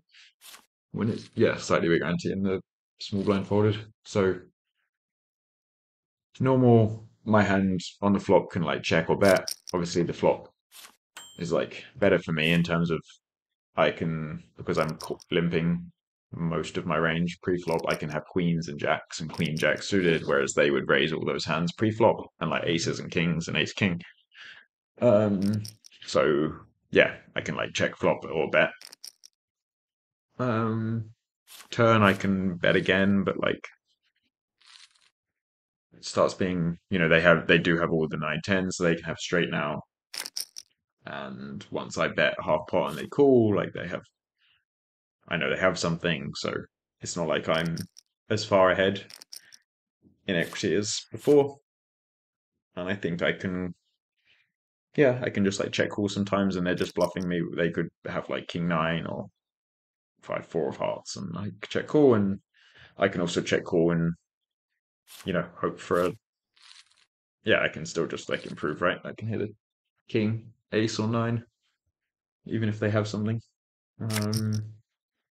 And I could check raise too. I think that's fine. But like mostly gonna check call my hand. And I think that they played it fine. They can't always bet their hand on the turn, because like if you just start betting every top pair against people and you play them often, they can just start checking all their good hands to you on the turn, because they don't need to put the money in and value betting themselves if you're going to do it for them. You just like they check, you always value bet your top pair, and then they check raise you, and it becomes really hard for you. But you can bet sometimes, obviously, like top pair blind versus blind is a very strong hand, and yeah, I think they played it fine. I think that they should maybe value bet river once I just check call turn, but nah, they had queen five. It seems fine.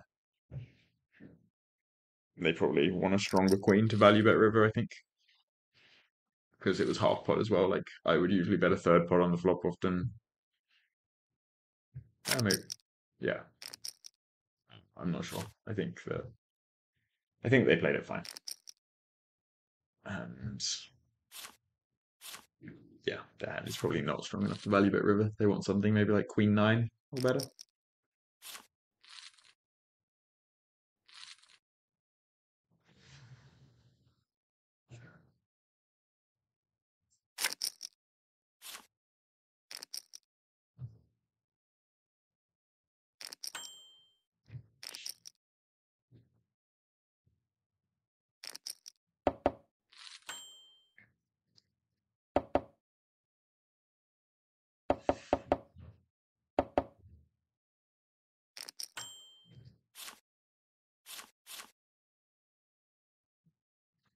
A little loose for me to call flop here, but sorry, not flop, pre-flop.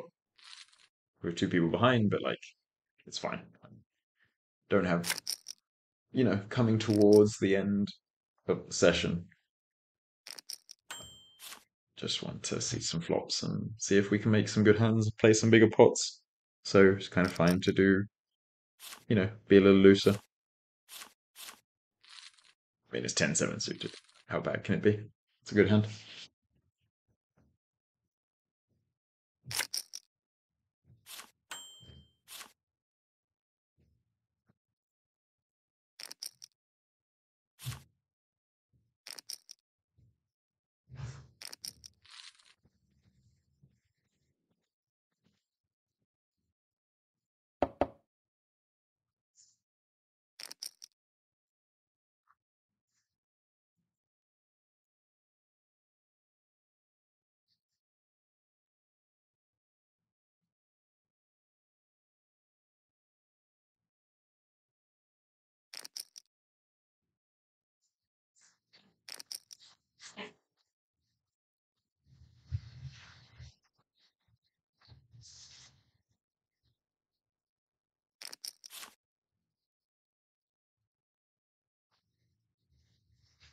It's a very big shove.